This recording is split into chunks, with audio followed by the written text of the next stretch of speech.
Hey, everybody, and we will get our faces in there now. There are our faces. Face. Hi, faces. Our faces. Yeah. How are you, faces? I am almost done with probably my 6th or 7th full run through of The Office. Nice. I think I have about 8 episodes left, maybe not so much. Michael Scott just left. On yours? Yeah, watch through? and I'm debating, do I just start over? Yes.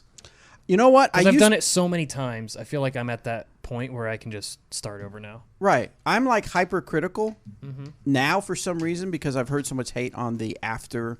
And I don't hate it. I just... No, but there is something different. It's, yeah. Well, yeah. Bernard tried to fill Michael's role. He couldn't do it. Even in his being conceited and everything. And it's like it just... No. I'm at the part... Maybe I do have more left, but I'm at the part where Andy just left on the boat. Oh, okay. That's a pretty good one, though. And what's your name? Aaron? Aaron is now kind of liking With that Plop. dude. Yeah. Plop. So... So, yeah, that's where I'm at right now. And I just, you know what I started yesterday? Breaking Bad. Really? Not just started. I've seen it already. Yeah. You've already seen it all? I've already seen it all one time. This will be my second binge on it. Over the weekend, I started watching It's Always Sunny again. I have never watched that. No? And I've always I don't heard think it's real your humor. No? It's like, you know where that line of humor slash... Crude? Yes, crude like some and crude inappropriate. I think Yeah. Always Sunny starts on the other side of that line. You can't. That line is a dot to you. Yeah. I've true. never tried, but I've always heard funny things. Or I've It's heard people funny. quote it and stuff like Yeah. that. So, but Breaking Bad is pretty good. Yeah. I already watched 2 episodes, and yeah, now I remember why it was such a good show. We watched a few more Game of Thrones episodes. Of course, you did without me. Well, yeah, we did. Because you've watched it already. What happened? I don't want to spoil it for anybody. But I want to know if you're at the point where We're into season 2. I think we just you've finished- watched a lot of them. Yeah. That's 6 episodes. Yeah. That's a I lot. wanted to watch one part with you that I'm Episode thinking 3. of. Does it have to do with the king? The one that you guys were hating on. Yes. Yes. Yes. That happened? Yes. I want to be there when that happened. What did you guys do? We just kind of froze like, this is real. He really did it. Yeah. Like it was kind of like written, like the writing was on the wall that something like that was Sure. going to happen. But when it did, you're just like, wow, they don't really care. Like this show's just going to kill whoever they want. Oh, man. Dang it. I wanted to be there when that happened, but oh well. Yeah. There are so many other Oh, sure. moments. Okay. Before you watch, it's the ending of season 3. I want to be there for a certain one. Okay. So if It'll you're probably like... be tomorrow. Yeah, right. Anyway. All right. That's enough talk of other stuff, other things. That's saved for the after show. Yes. All right, we have a lot to talk about. We have a lot of questions here on the Disc Golf Answer Man, so I'm going to hit the record button so that we can record the podcast. Hey, guys, if you are watching on YouTube, maybe I'll wait to mention this so that the audio listeners can hear this as well. Hey, everybody, welcome to this episode of the Disc Golf Answer Man. I am Bobby CoolDaddySlickBreeze. I have with me Eric Polo McCabe. What's up? I've got that polo. He's got that Polo. EMAC polo Yeah. with the EMAC silhouette on there. It's a polo. And Robert watched Game of Thrones without me. McCall. Yeah. McCall. That sounds like McHale, I know, like I'm from McHale. Russia. Rasa. All right, we are back from a long, nice weekend, Memorial Weekend. Of course, it goes without saying that we are very thankful for all the men and women that gave the ultimate sacrifice so that we can experience freedoms here in the United States. But I enjoyed time with family. So I am thankful for the nice weekend that we had. What about you guys? Did you get to do anything out of the ordinary or that you don't normally do since it was kind of a holiday weekend? I played Line Warrior Open on there you go. Saturday. I played with Ben Wiggins. He came up and we played. Nice. Baller. We did not play that great. That's unfortunate. We shot a 58, I believe, on Jones Gold, which isn't terrible. But when Isaiah and Bruce Esquivel shoot 54s and only had 2 4s, they had 2 4s and 2 2s on the day. That is impressive. That's good. So yeah, we did that. We ended up finishing second, which wasn't too bad. That was on Saturday.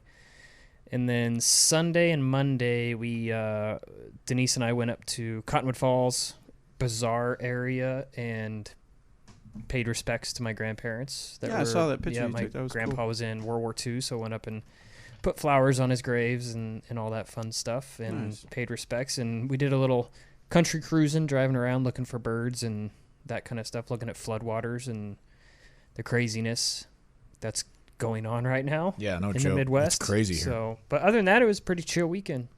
So our undefeated streak stays. It technically Ours. does. Yeah, ours Yeah. is still alive. I've never lost with Robert as a partner at Lime Warrior. There you go. Ever. In the history of the event that we've played twice. Fact. So, But Had I we can't played remember together what we this shot. I remember we did 54 the first year and 53 this Okay, second. that's what I thought. Yeah. That's what I thought. I think we could have done that because Ben didn't really know the course that well. Sure.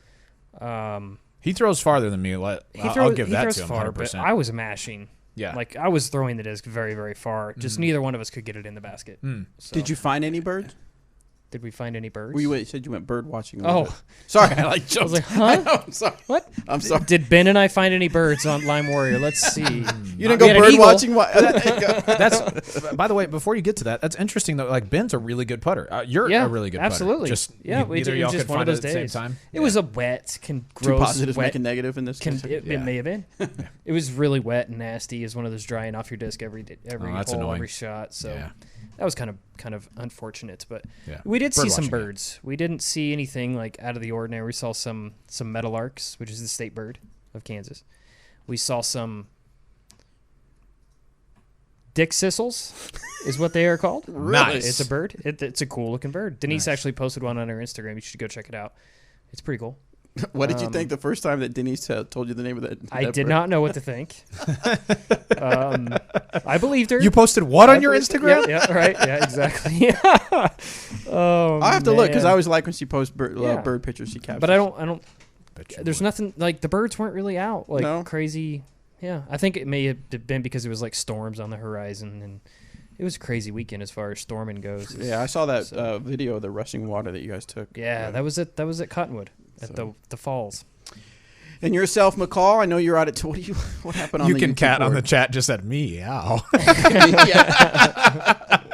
Listen here, that's funny.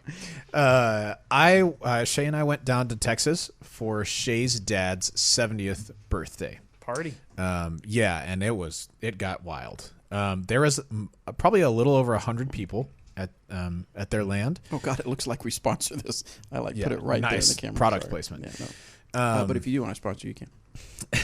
We're looking for all sorts of sponsors. Really, Torchy's exactly. Tacos specifically. Anyway, I have nowhere else to put it. no, but their land out there, they brought a band out there that was awesome. They catered food.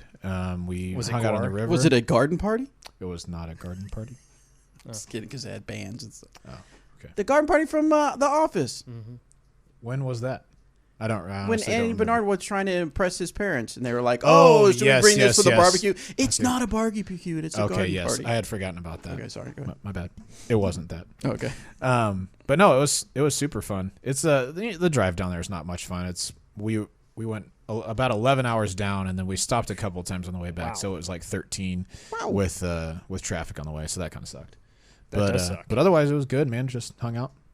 No disc golf? Did you say you played any disc? No disc golf. that's it. No, I think their course there in Junction is still like thrashed from a flood a little while back. But we were all just at the house the entire time anyway. So it was good though. We enjoyed ourselves for sure. Nice. And we ate Torchies on the way down and on the way back. Dang it! I went to Barsville, Oklahoma, and spent some time with the grandkids. Went to a place called Incredible Pizza, where they have not so incredible pizza, but Nice. Okay. they have a lot False of advertising. Check it out. They have a lot of video games Looking and for like sponsorships. For yeah, indoor like go karts and Is it like Chuck E. Cheese? it's like Showbiz Pizza it's back like in a the day? Chuck E. Cheese and Dave and Buster got together. Peter Piper. I mean, it's like got rides and stuff for young kids. Okay. Little amusement carnival style rides. So, but I had a really good time watching had my nephew, two of my grandkids just running around like crazy. Play this! I want to play this! I want to play this! I want to play this! Oh my God, let's play this! So it was fun. So yeah. Yeah, that's awesome. Good time. Oh, then yesterday I did play 9 holes of disc golf at New Life. New Life. And I got to throw some of the lighter weight Raiders that I bought again, and I am really digging it. Nice. Cool. Really digging it. I believe that is where Hops and Heisers is this evening. Oh, really? At New Boys, Life that's- Church. Oh, dang! I don't want to. Yeah. Anyway, it's kind of muddy there a I'm couple sure it spots. is. Pretty It's muddy. So, pretty much muddy everywhere. but I wanted to play it a little bit. One, just because I wanted to play a little something different. But I also wanted to play in the Trilogy Challenge that's coming up this next that's weekend. right. Practice. Because Trilogy Challenge started this Now, weekend. did you take your Trilogy Challenge discs? No, I should have, though. Huh? Bobby, that's real practice. I know. I could have took the ones I had over here, couldn't I? That's I real didn't even think practice. about that. So anyway, the Trilogy Challenge has Come on. Do you even want to win? They started this past weekend. We had several events out there that got started.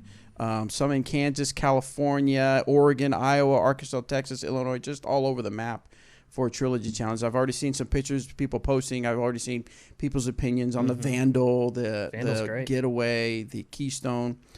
Even Johnny McCabe was touting on the Keystone since he already has it in his bag. Have you seen Emerson Keith's new fundraiser stamp? No. It just says Keith Stone Dude, Keith Stone. on his disc. It is great. That's pretty fantastic. good. It is great. That's pretty good.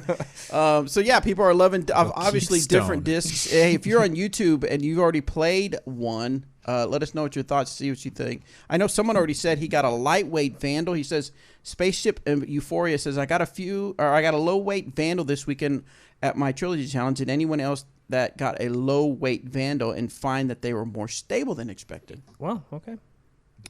I did not. Ours were Mine was max heavyweights. weight. Mine was a and- 75, I think. Yeah, and kind of about what we expected. Yeah. Yeah. So It birdies some good holes. Yeah. I didn't get. I'm sorry. Sometimes I you should be miss reading putts, comments. though. I didn't understand what he was saying. Wait, what?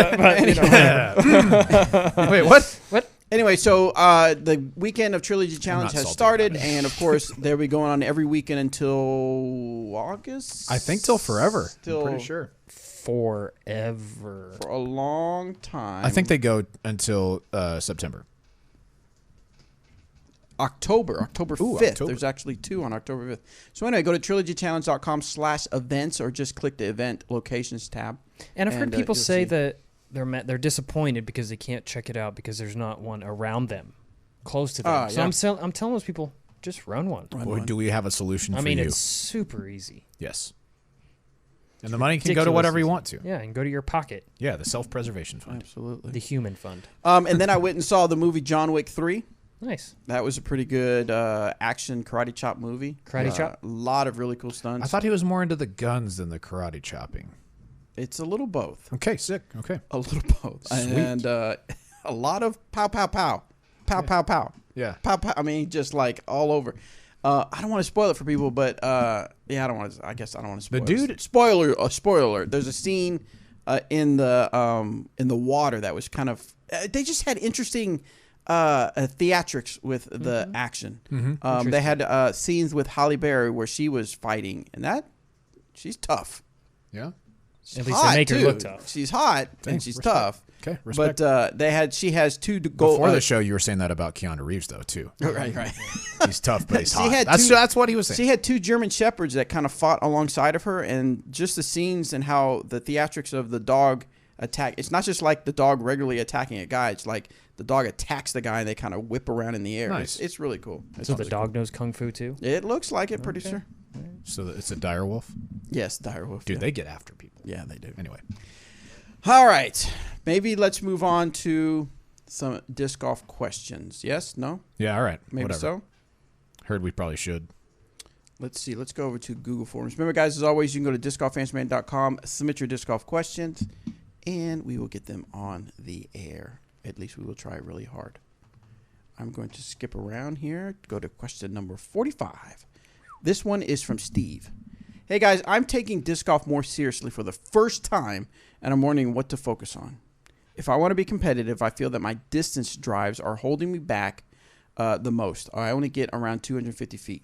Should I spend the majority of my time in the field until I can get at least throw X feet with Y speed discs? I'm assuming we filled in for X and Y. Right. This is algebra. Or is distance truly overrated? And should I become the most well-rounded player I can, focusing on excellent upshots and long putts to make up for the small arm? Thanks. Keep it real. I'm going to keep it real and answer with both. Okay. You need to have the distance. Nice. Good You need to answer. have the upshots, and you need to be a well-rounded player. Wouldn't a well-rounded player be all of those things? Good point. No, but seriously, I know I personally, I don't know about these other guys, which they normally do, but I harp on distance not being, too many people glorify distance, and that's all they concentrate on, and they don't worry about the other things. Distance is important because obviously the closer you can get it to the basket, in fewer strokes. That's the whole point. True. But however, just because you can throw 500, 600 feet, there has to be a well-placed shot. Yep. So that has to be super important. The tournament's always won on the putting green anyway. Right. There wouldn't have been should we talk about spoilers?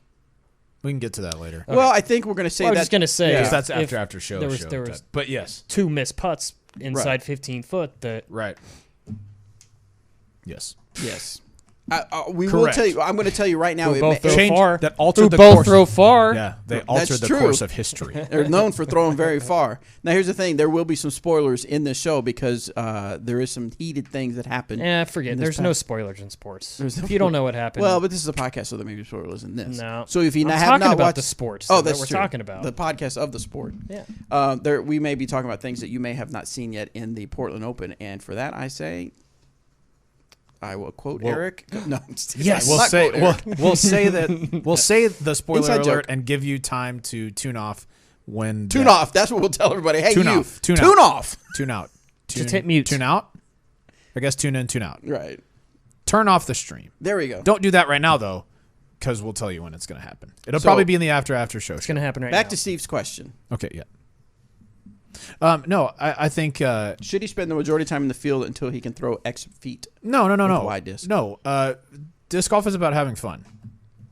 Most people enjoy disc golf most when they're out playing disc golf. So if you want to improve, yes, spend some time in the field, but you're not trying to hit a magic number. You're not trying to hit, I'll only go play after I hit 400 feet, right? Or 300 feet or whatever the case is. Like, go and practice, try and work out some of those kinks, work on every part of your game, but man, don't wait to enjoy yourself till you have a certain distance. Like, go have fun, man. That's what disc golf is for. Unless you're trying to get super duper competitive and win, top tier tournaments, go enjoy yourself. And as you do, you're going to improve. Go make putts. Yeah, make lots of putts. This one's from Brandon. When it comes to distance, 400 feet or longer, I'll always grab my Innovo Star Katana. It is the most stable katana I have ever thrown and have it in my bag for almost the amount of time I've been playing disc golf, 2.5 years. Okay. What is a good DD Trilogy or Trilogy disc that will give me the most similar flight? Note, I do have a Lucid Captain, but that still flips over too much when I throw full power. So what do we got for him for a Star Katana? I was going to suggest the captain. Okay. Because obvious reasons. Yep. Step up from that, Sheriff, maybe? That's what I was thinking, Yeah, Sheriff. maybe Sheriff or Havoc on the Latitude 64 side of things. I would say a Havoc could be another great option. Sheriff or even a Renegade. Renegade's going to be a little slower, but you will get that turn out of it. Right. Maybe get a little more distance. Yeah. Sheriff is probably the best answer there. There you go. Pick yourself up a Sheriff. Remember, if you want to just try it out, find yourself a buyback retailer. You can go to dynamicsdisc.com/retail. Look for a buyback store if it's near you. Pick up that Sheriff, and within 14 days, if you don't like it, Bring it back. don't mark on it. Bring it back, and the store will find something for you that will work better for you. But that way, you can kind of try out the. Just take the it to a Sheriff. field and throw it. Yeah. Don't just take it to your course and just start chucking it at trees and stuff. But This next one is from Jezer. If you could go back in time, what disc would you give your noob self? Well, that's a good question. For me, I'd stop myself from buying that Star Katana and give myself a Lucid Truth to start with. Geo. So if I could go back in time, now here's the thing. Let's say go back in time, Gonna but go back in time. back in time. But let's say the discs that we have right now are still available to you. Ooh. So if you could go all the way back in time, Anything at that point, because when I first started, it was all DX. It was all base plastic. I don't want to say garbage, but yeah. in comparison to today's plastic, it was. If very starting out, I'd almost want to say Maverick, but I almost say maybe that would be even too stable for like super beginner. So knowing what I know now, I would definitely give myself like a breakout or a witness, so that I would because I remember I did the normal thing where I threw a disc and it just went left, and it didn't seem like much to it. Yeah. I picked it up pretty quick. I'd say maybe it's because I was younger, but my first disc was a Well, it was a Globy Stealth, but that doesn't really count. But the first disc that I remember throwing a lot was a Whippet. And it's a pretty overstable, somewhat fairway driver. Did you whip it? I whipped it good. My first 2 aces were with Whippet. Oh, really? Yeah. Nice. So, driver-wise, I think a Trespass. I think I would have done a lot of really good things with the Trespass when I first started playing. What about you? Because Cyclones and Cyclone 2s and X-Clones are what I was throwing for distance. And that was like, a Cyclone, you could outrun it. You could throw it and, like, outrun it. It's that slow. Are you saying It's a very slow disc. But the Trespass, I think I could have done a lot of really good things with the Trespass. I remember throwing a Cyclone only because, this is how new I was, only because it was a cool tie-dye. Mm-hmm. I believe it. And I think that's how a lot of people are like, oh, that's a cool disc. Or that guy's throwing, I'll just throw it and I'll make it work. Rather than figuring out the discs. Yep. Which is understandable. My first disc was... what first disc would it be? Well, yeah, I'm going to say mine was... you're giving context. Mine was a Valkyrie. It took a little while for me to learn that. So yeah, something like a Maverick I think would have been really good. Maverick and then a Warden, or even maybe more understable than that, maybe a Deputy or something, just to learn to throw straight and understand what it's like to control the torque that you put on the disc. Torque. I got to where I could throw the Valkyrie really straight, like 280, and that's when I felt like I was the best in the world. Turns out I wasn't. Shocker. But yeah, I mean, something like the Maverick, I think it's stable enough that if you miss it, it's going to tell you. It's going to say you didn't throw this on the correct line, or you didn't have enough speed. But once, like, if you hit a good shot with a Maverick, holy crap, it can go so straight, or you can work it just as far to the right as you want without it really turning and burning. So yeah, something like that I think is good. Gotcha. All right, this is kind of a quick reminder. Match play, although the local brackets have been done, we are now moving into the championships. Yes. The championships will be held here in Emporia, Kansas on June 20th to 23rd. I don't think we're going to do anything live, but I believe we might do some tournament coverage for the very last bracket, or the last match, I should say. Right. The final four, basically, because the first playoff for first, playoff for third. Right. But there'll still be some excitement going on here in Emporia, so make sure you're plugged into our social media, Instagram, Facebook, if you want to see what's going on there, to see if your state takes it all the way to the 18 baskets. Nice. Cool. Yeah. Discgolfmatchplay.com, and then there's a link to where's the link? What's the link for the So if you go to discgolfmatchplay.com, then go to brackets, local singles. You can go to the UDisc setup of Disc Golf Match Play, and you can see how well your state is doing or did. And then you can actually watch to see, as the action happens, how the brackets move on. Cool? Yeah. Next question. I'm not going to be there for it. Where are you going to be? Ledgestone. I'm playing. How'd you slip through the cracks? I didn't. We're not doing live, so. Fair point. As I sip on my sparkling ice that we're not sponsored by. Dude, that I don't know why, but on the way home yesterday, I started thinking about Wayne's World, and like all of their product placement things that they do. People do anything for money, and yeah, it's sad. Yeah, it's so sad as he opens up this Pizza Hut box. Yeah. Anyway, it's ironic that happened. Continue. Isn't it ironic? This one is from Reed. Let me check my volume. Hi, this is Reed from Orlando, Florida. I wanted to know how much I should be practicing if I want to become pro. I am 14 years old and can throw 400 or a little over 400 each drive, and I really want to become a pro. How much should you be practicing? I mean, there's so much variable, I guess, to that. I mean, you can't say you have to practice 2 hours a day, 5 days a week in order to become pro, right? Yeah, you can't. Correct. You can't really say that. How serious are you? I mean, do you need to play a round a day to play pro? No. Do you need to play, every tournament weekend to become a pro? No, but there's people that did that. Like I think of Ricky Wysocki, who was supposed to try out for the baseball team when he was in high school, and threw his tryout so that he wouldn't be on the team, so he could play more disc golf. Right. Stuff like that. I mean, and obviously he's done really well since. I'm not sure that that's the key for everybody, but I think it's different for everybody. Right. I'll keep it real for a second. I don't want the echo thing, but I I'm can't going reach to it. No. I do think that there's a difference between playing open and being a pro.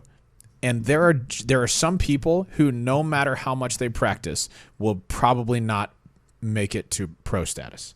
Do you think that's valid? Yeah. Say that one more time.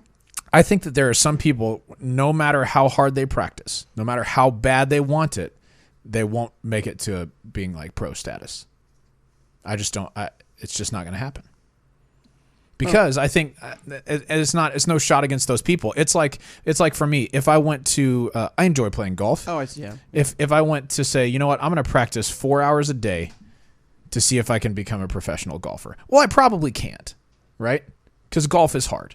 Same with disc golf. Disc golf is hard, and there's some people who I just think just don't have the physical capabilities or understanding to make it to the top, not even the top level, just be, considered a professional golfer. Now, it all depends on what you call a professional disc golfer. Is it someone who plays open and accepts cash? If that's a pro, I think a lot of people can do that. But if it's someone who can make their living off of disc golf, a much smaller subset can do that. Very, very That's small. more of what I group. think of when I hear someone say, I want to be a pro. Right.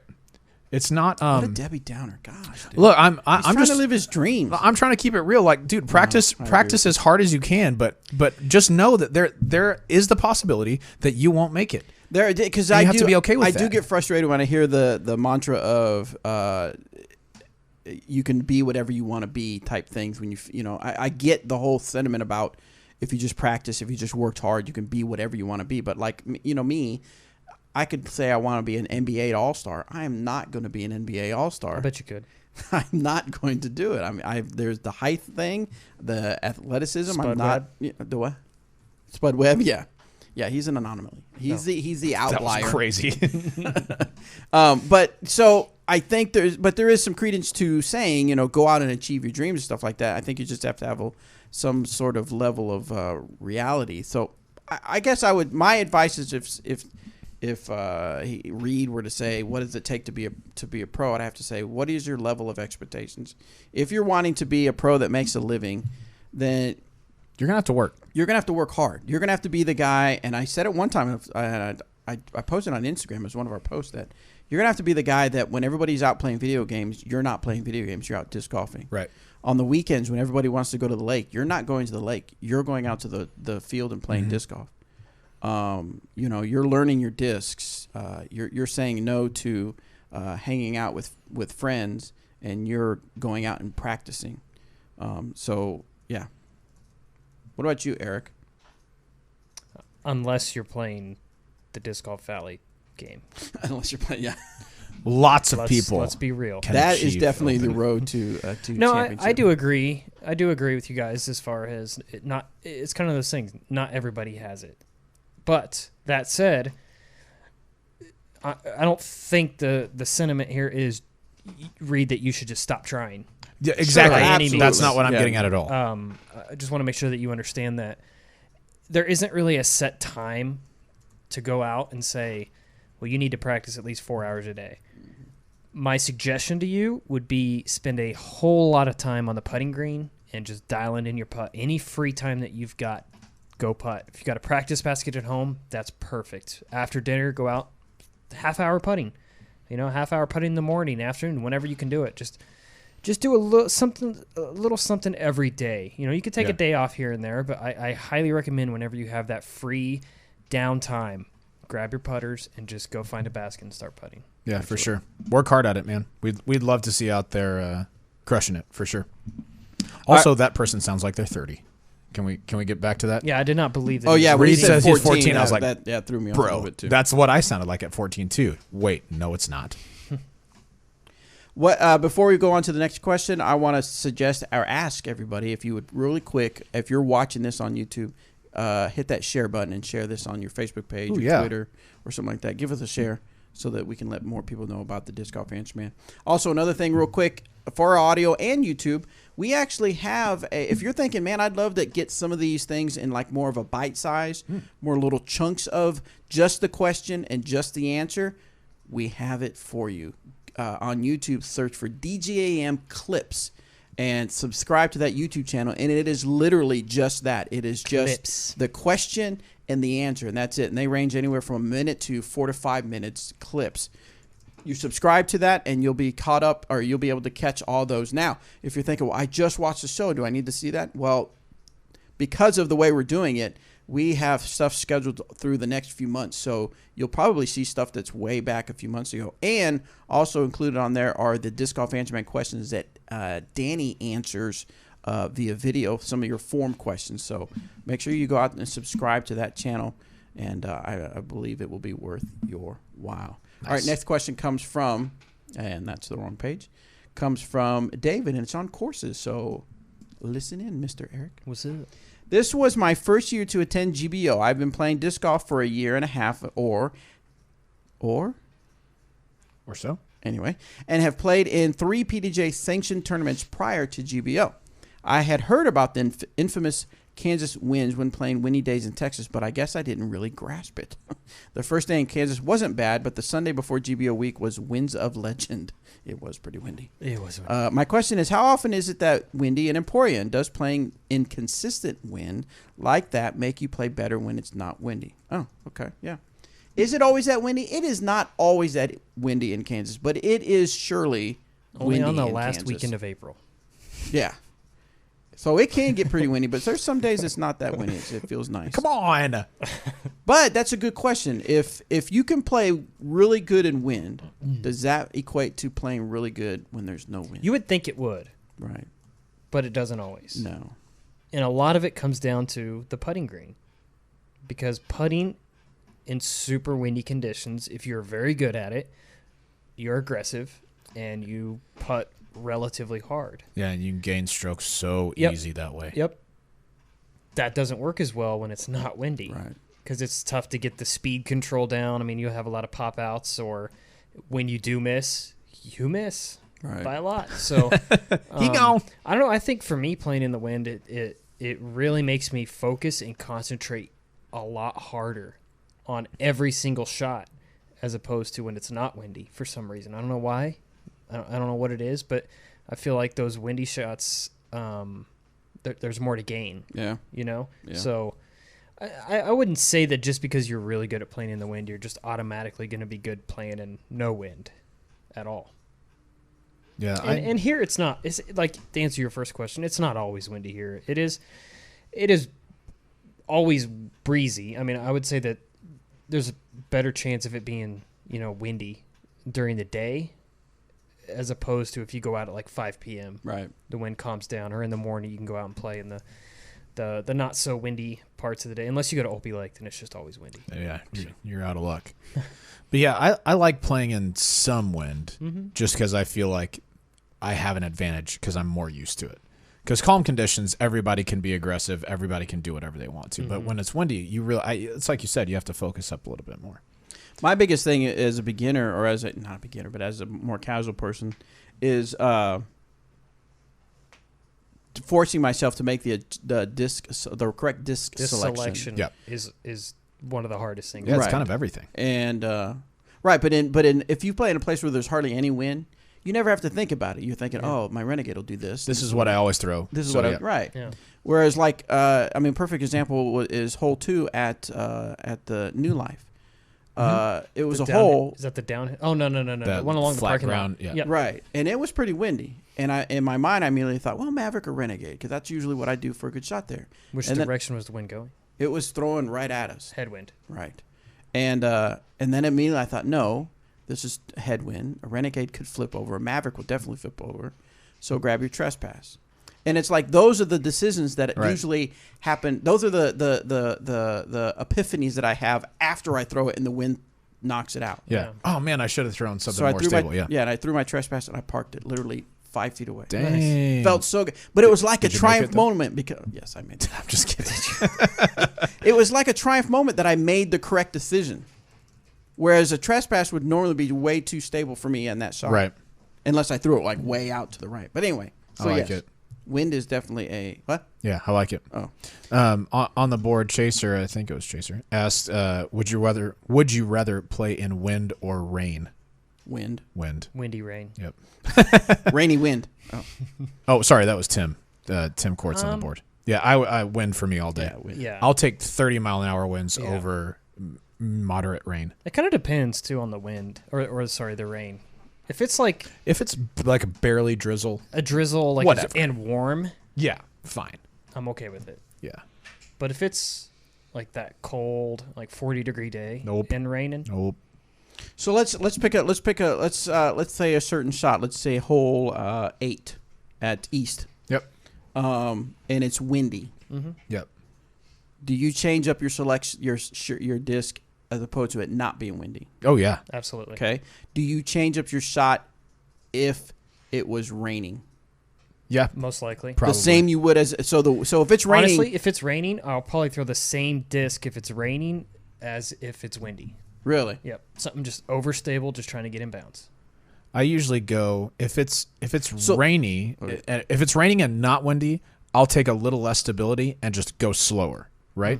But if it's windy, I'll just take more stability. Like that's just Well, that's interesting. That's kind of two different approaches because your thinking was I'm throwing something stable because I want to make sure it stays in bounds. Correct. Because you want it to fade right into, but you're saying you actually have two different approaches whether it's raining or windy. That's interesting. yeah. I just play a little bit slower. And when that it's, when it's hole, raining. that hole, I think Maybe that's a bad example, or it could be. yeah. It could be because I mean that hole.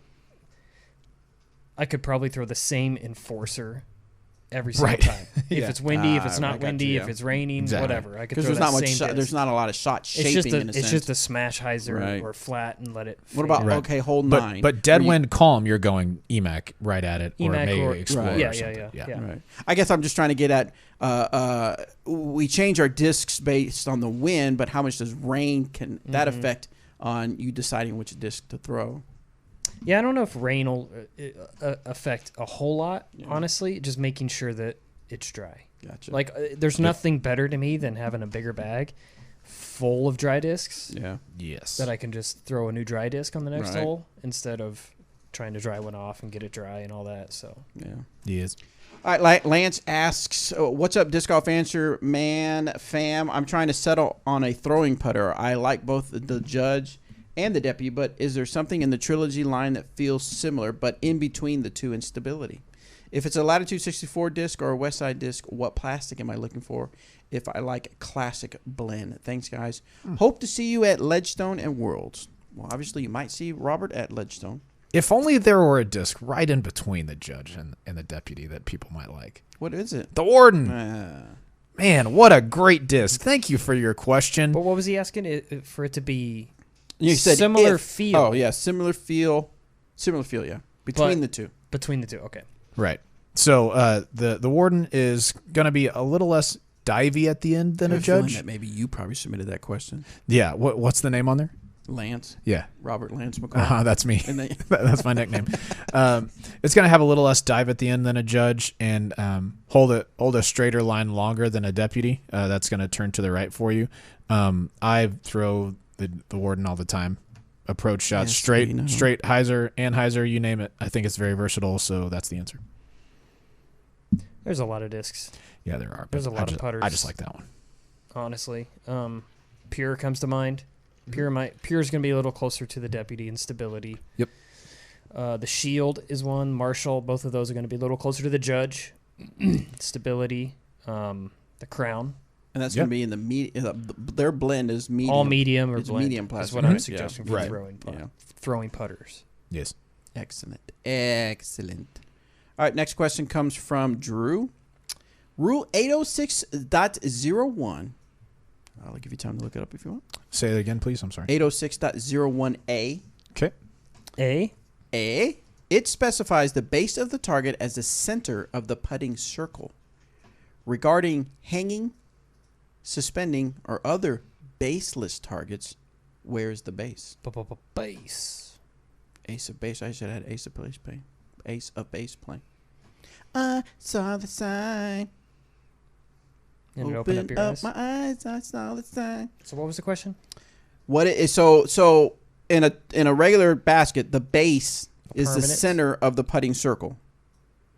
Okay. To determine, I'm assuming if you're 30 feet out or whatever.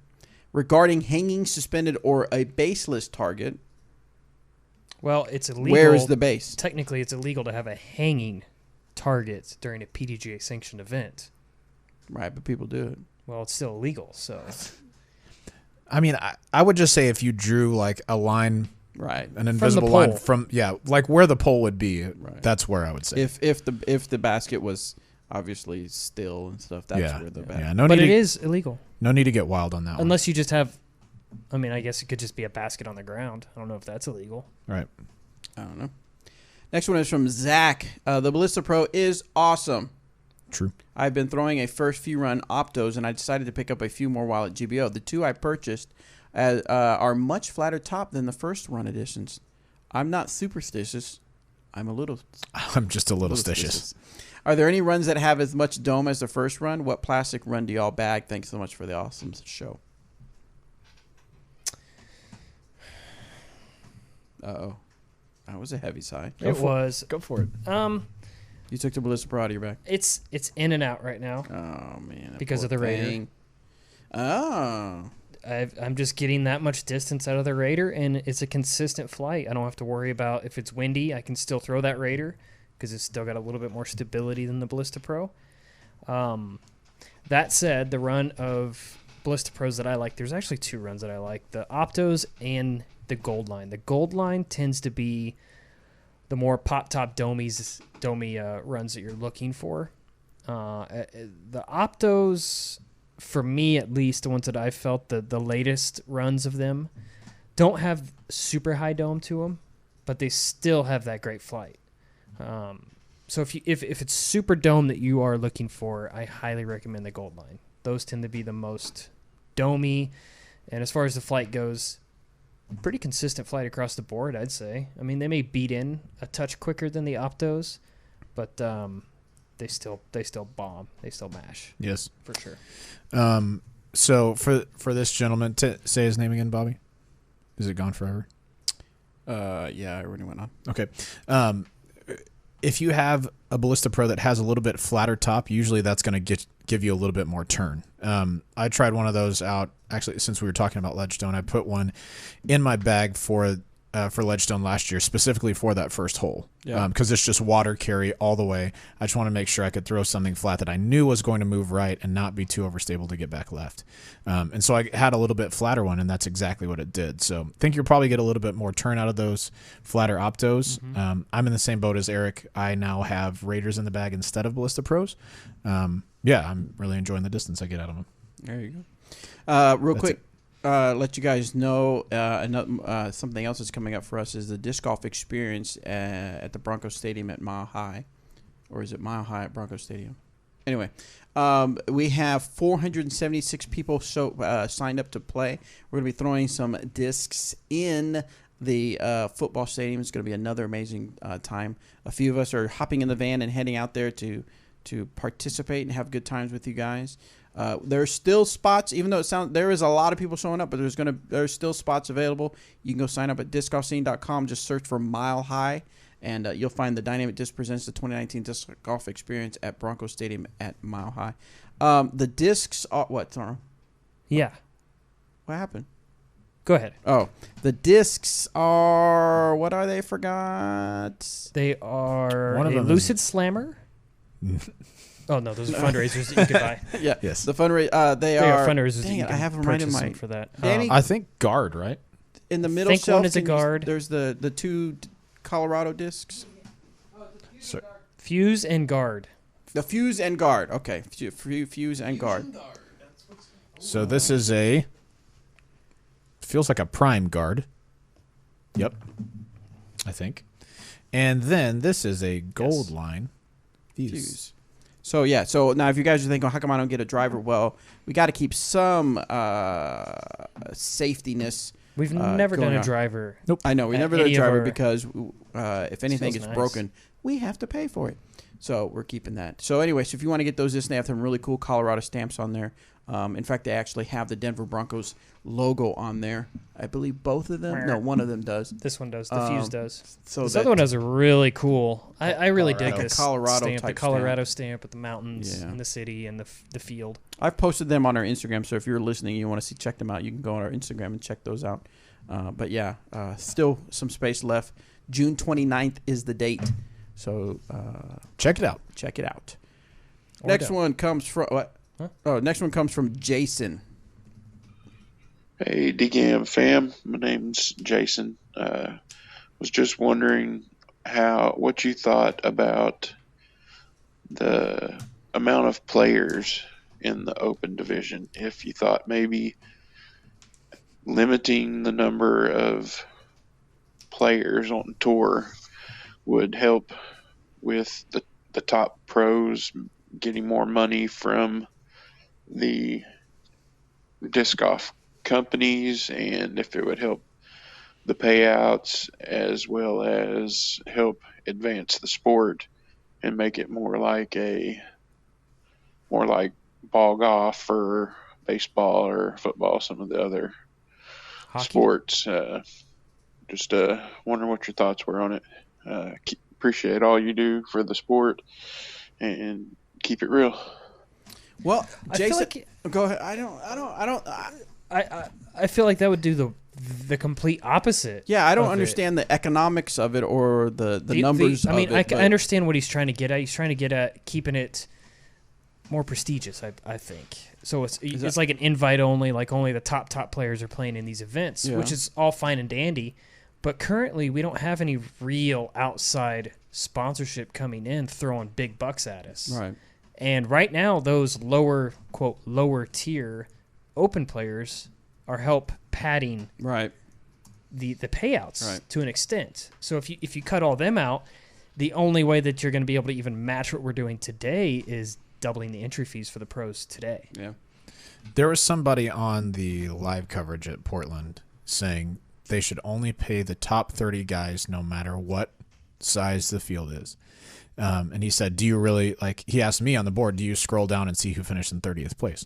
No, I don't scroll down and see who finished in 30th. I do see who cashed because that's a standard. I definitely go down and look at who finished first out of cash and how many strokes they finished. Yeah, and how mad they are. Yeah. It doesn't say on the PDJ, but you can assume. Oh, yeah. But I think that would do the exact opposite of what you're trying to say. If you're trying to get the top guys more money, the only way that happens is by having not top guys there. And by paying out, I think 40% is a really good number that the PDGA uses so that when they, if you get that last cash, that's awesome.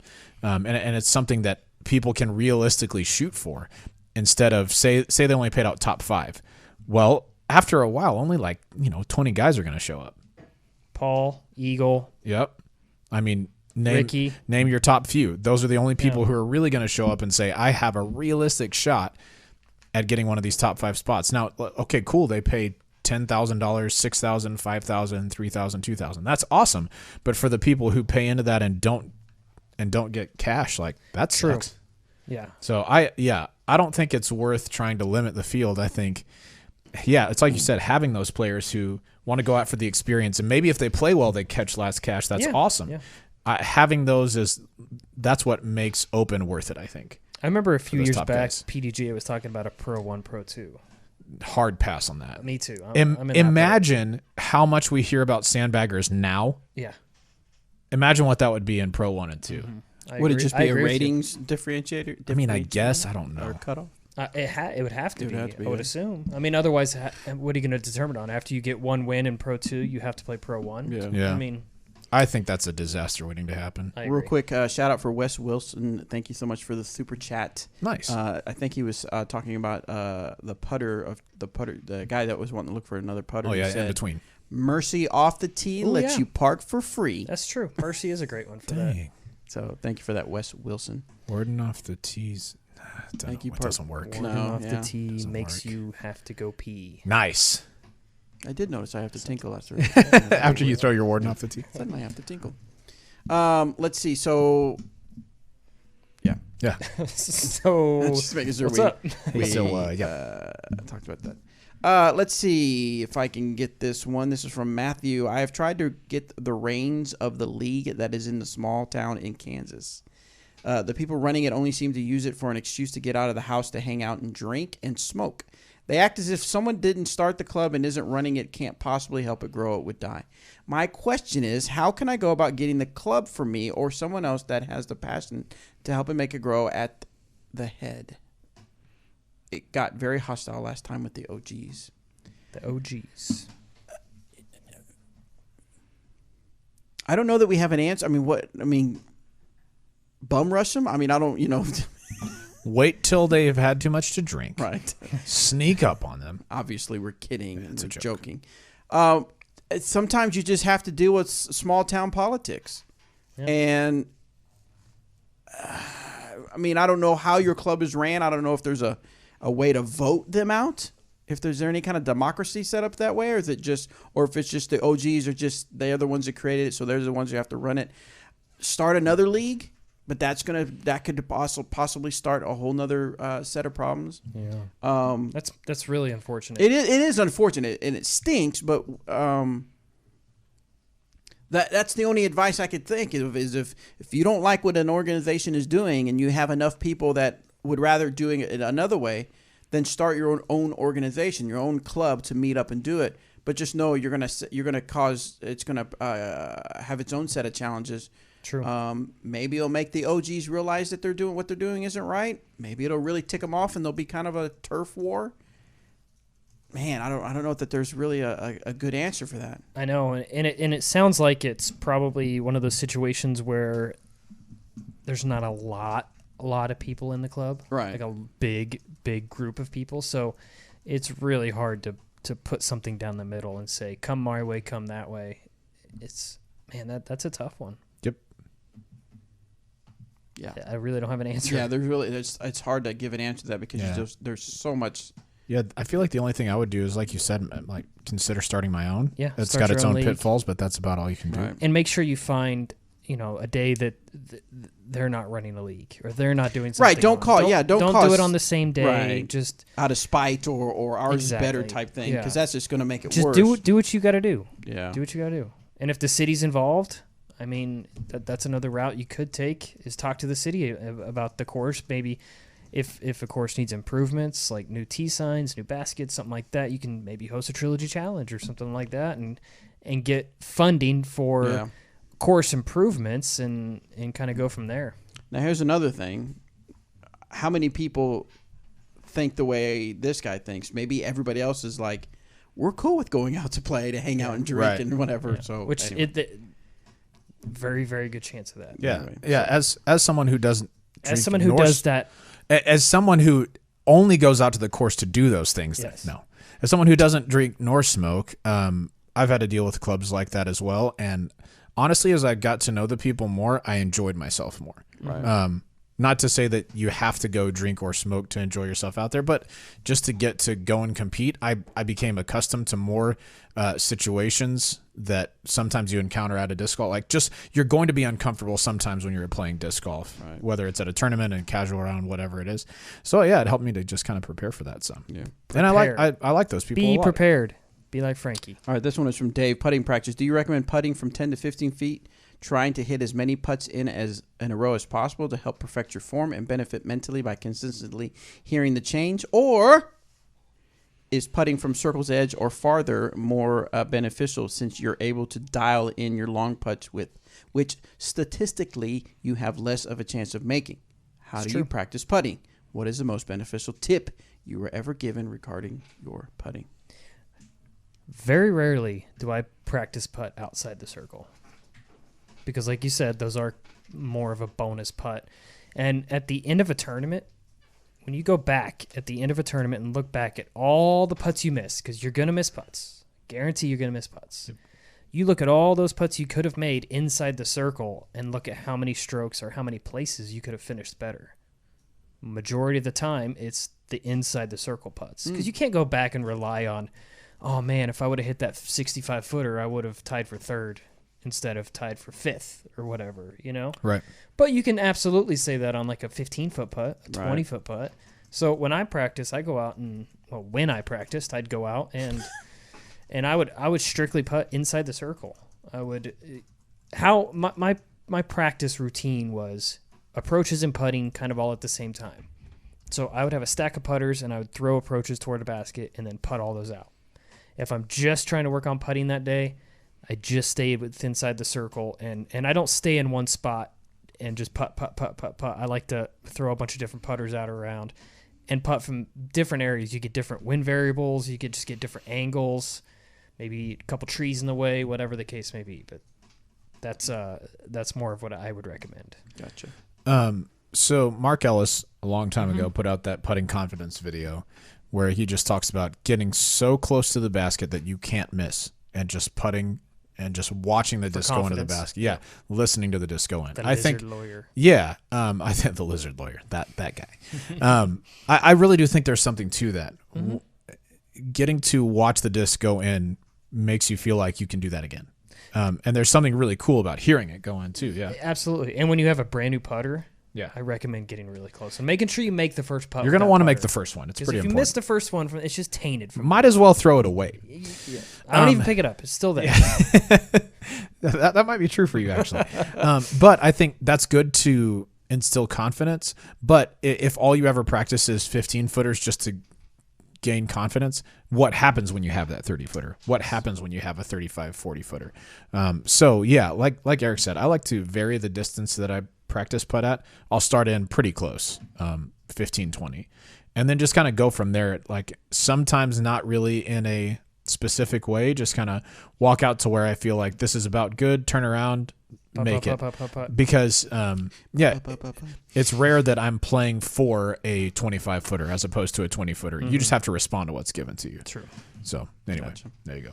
I was going to say, here's a question that comes up. Oh, wait. I forgot. Oh, yeah. Are you going on to the next question? Yeah.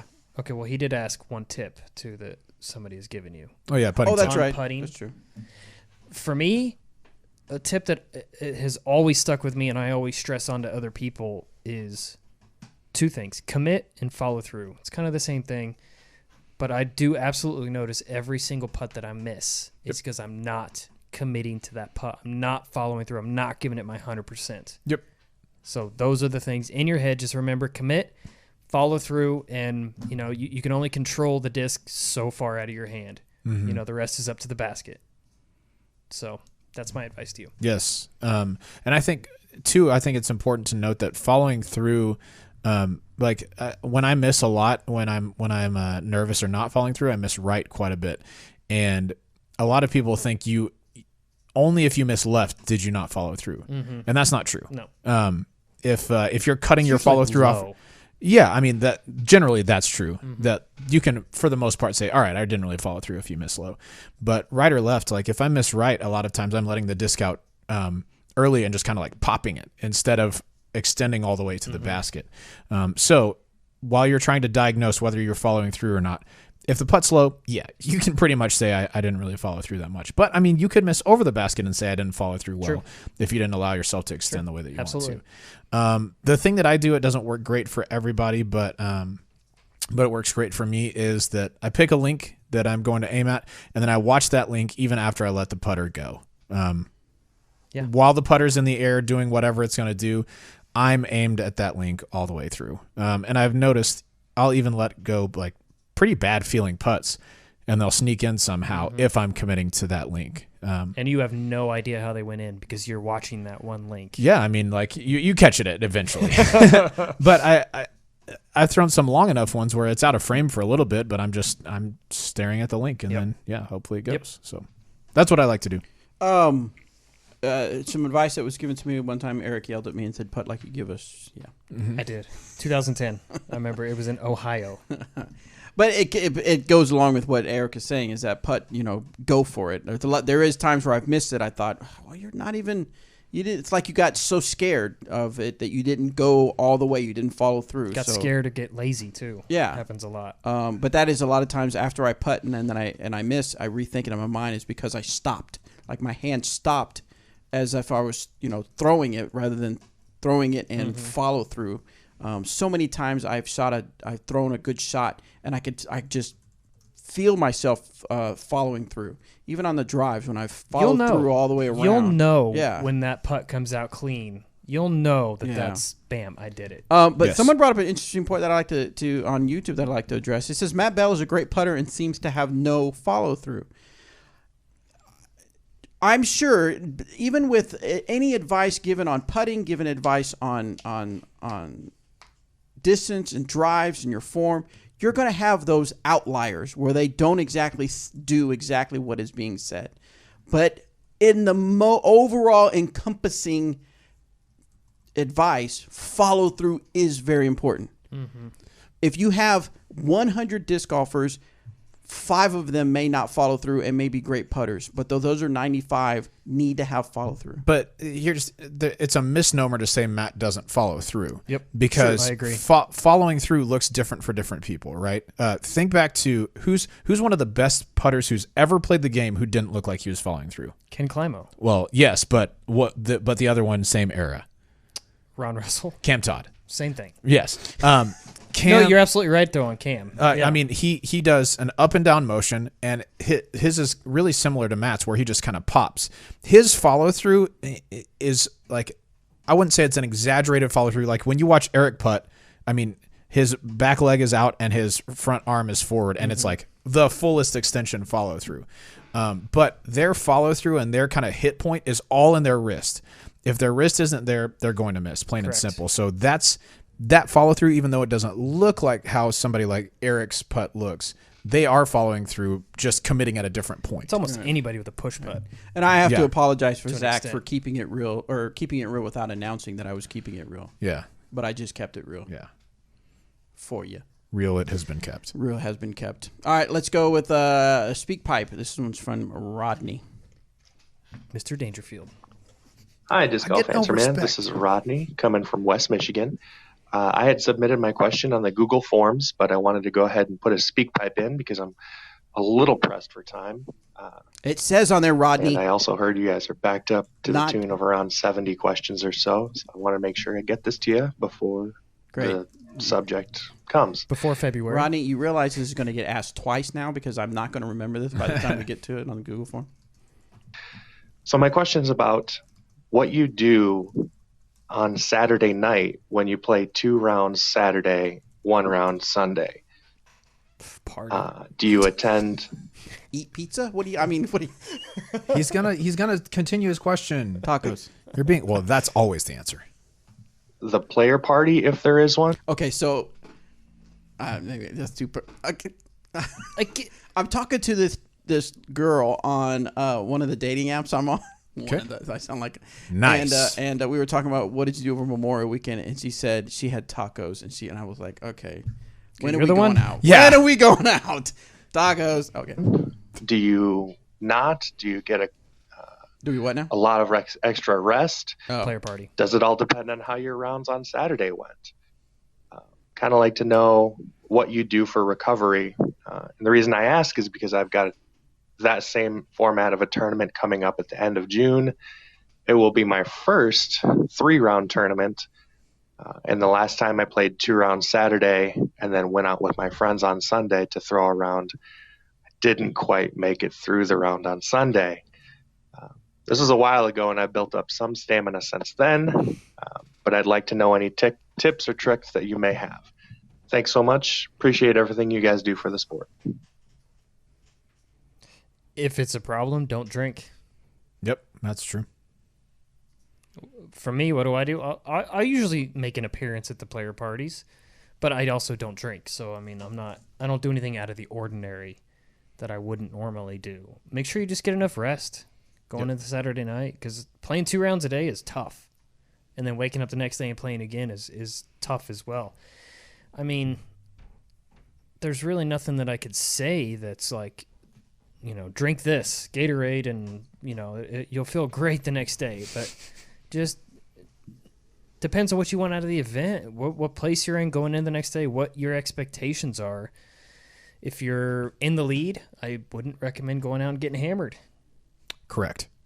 I mean, I wouldn't recommend it. anyway, any day, even if you're in last place. But maybe if you're in last place, go get hammered. But, yeah. But just take it easy. Know when to call it a night. Yeah, I try not to do too much after the tournament, especially not like I'm not going to go run and play Ultimate or like go play basketball or something like that. I usually will get dinner with friends if I'm at the tournament. If I'm by myself, I'll just find a restaurant, go sit by myself and just decompress. And I usually go to sleep pretty early the day before a Sunday round, assuming that I can. But yeah, I don't feel like I do any super special stuff. I'm going to not go out of my way to put forth a whole lot more effort. Mm-hmm. Sometimes I'll practice a couple of holes that I think I messed up that day or that I need practice for the next day.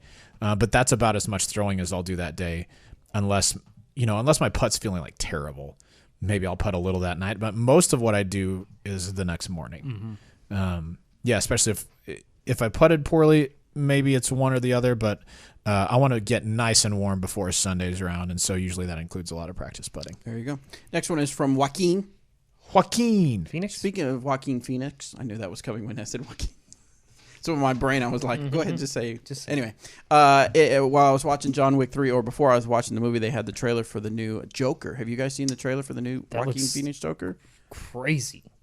That's going to be like, I mean, I don't know. It could either be really good or really bad, which anything can be. But, I mean, if they do it really good, kind of like the whole, what was it, Logan with the what was he? He's freaking Wolverine. Oh, Wolverine. I was going to say Timberwolf. He was Wolverine, but they did kind of a non-superhero type movie. And I wonder if they're going to do it like that. Hopefully it'll be pretty good. Anyway, Joaquin asks, Dee puts a lot of videos from the warehouse from the warehouse. In the warehouse, we see a lot of discs in all different colors. Oh, this question comes up every now and then.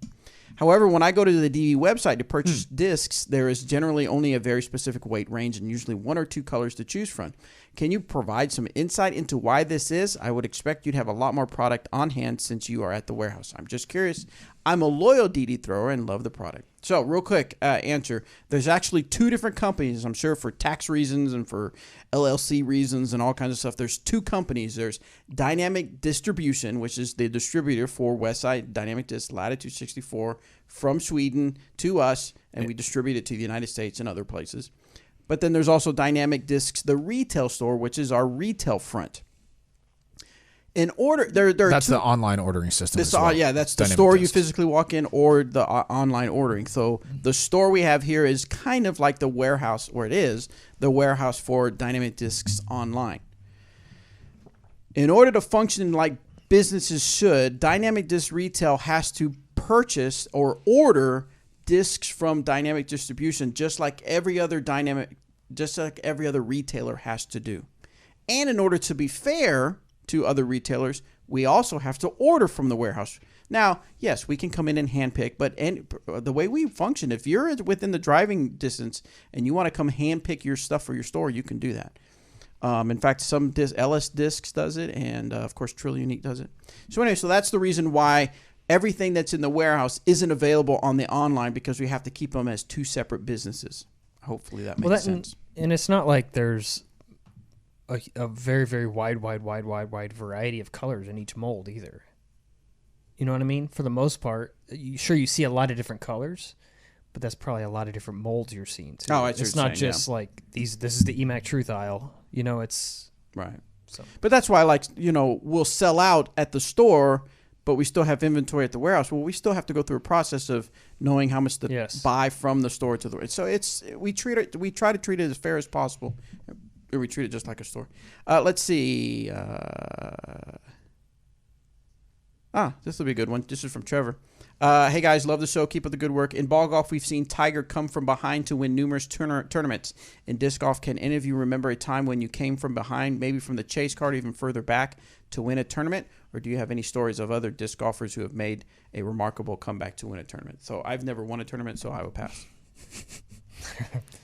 I barely play. I don't know if I've won off the chase card before. I think I have. I can't recall off the top of my head. Yeah, neither. Can we think of anybody that has done that, though? Sure, this weekend. Well, yeah. Spoiler alert. That's correct. Oh, that's true. The one that stands out in my mind the most is I was at Piney Woods Open, not this last year, but the previous. Bradley? Yep, Kevin Jones was there. He shredded the last round, was playing great. And Bradley was on, I think, like the third card. And shot something ridiculous. But that's just a jump to the final 9, right? Or No, is there no, not a that final 9 finished. that year? That was it. Do they not do that anymore? At least they haven't in the last little bit. Let me look and see what he shot the last round. Has anybody ever won off like the third or the fourth card? I'm sure it's happened. That's what this was. Bradley was on the third card. Okay. He shot a 51 on Dogwood gold solid. longs, which was the new course record. It was rated 1080. There was only 2 other scores in the 50s that day. There was a 258s and Bradley's 51. Everyone else was that round in the is 60s. ridiculous. What year was that again? This is 2017 Piney Woods. So when we were there, right? I was there. I shot a 62 that last round. I shot 998. At the time, it was 1,000 rated. Bradley beat me by 11. And it was only 1080. Yeah, and I shot almost 1,000 rated round. should At the be time, it was 1,100. 1,000 rated. Just ridiculous. So yes, that sort of stuff happens. I think the times that I've won, I'm pretty sure I've been on the lead card. I've been behind before and won, but I don't know if I've won off the second card before. Anyway, I'd have to do a lot of digging to remember. Yep. Excellent. You've got a lot of ones to go through. I don't have it. All right, one last question. This one from Johnny. I always hear about players carrying. Oh, by the way, before we end, YouTubers, hang on because we will answer your questions that you send into the YouTube chat. That'll be on our after show. Also, we're going to talk about. I'm sure you've heard a few different topics going on from this past weekend. We're going to discuss those and give our thoughts and opinions on those. But let's get this one last question for the regular podcast. Johnny says, "I always hear about players carrying multiple discs in the same mold." He put a U in there. I am curious to find out if the players that do this typically carry these discs in the same plastic. For example, 5 EMAC Truths in Lucid plastic, or if they're bagging the EMAC Truth, is it in like 2 Moonshines, 2 Lucid, and 1 Biofusion? So you're the big EMACer.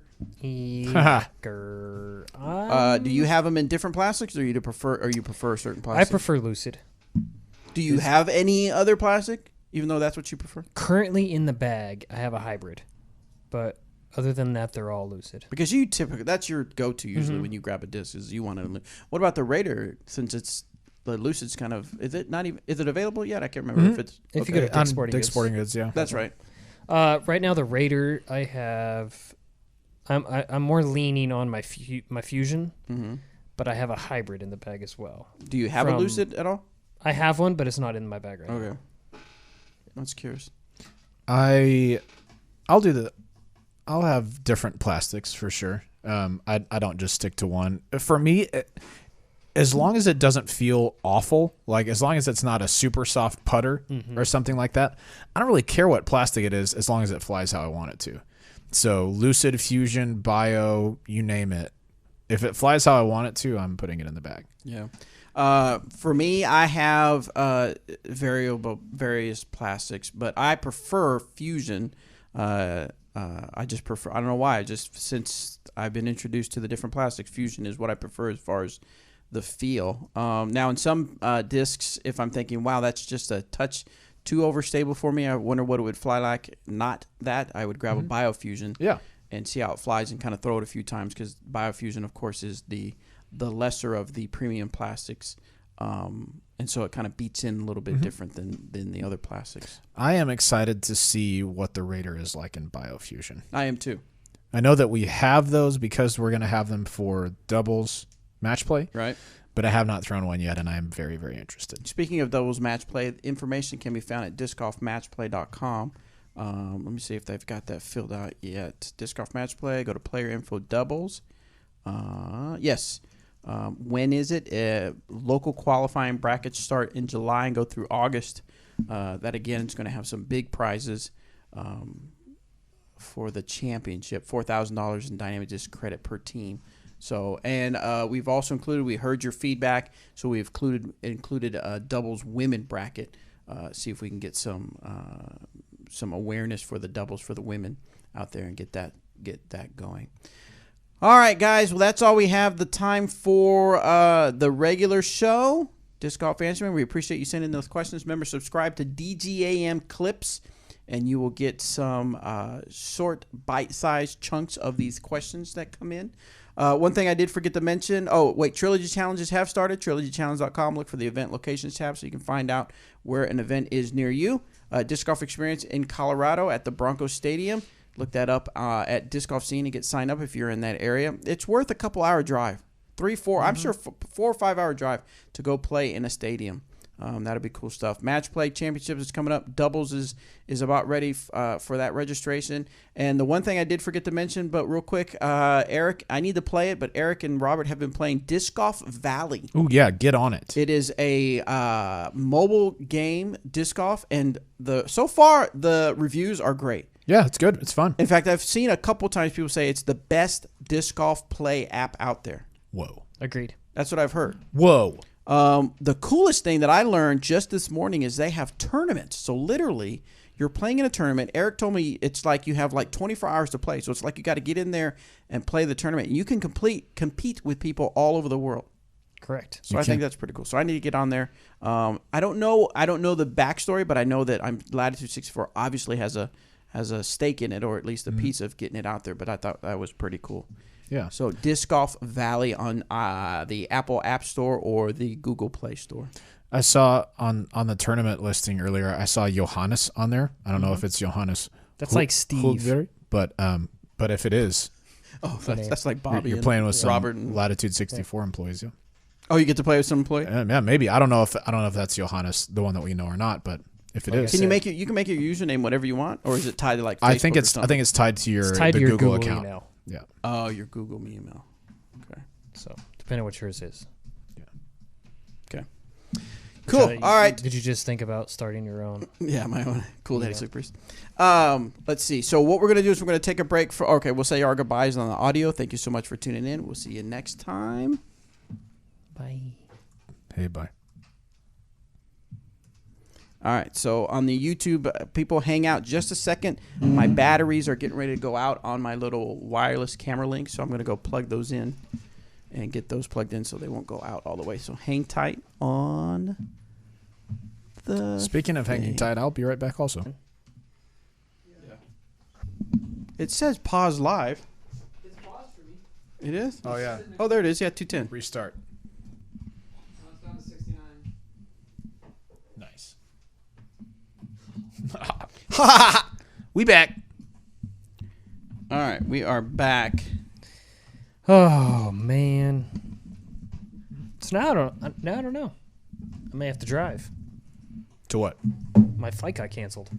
To where? Oh, where are you going next? Yeah, to New York. Stinks. Yeah.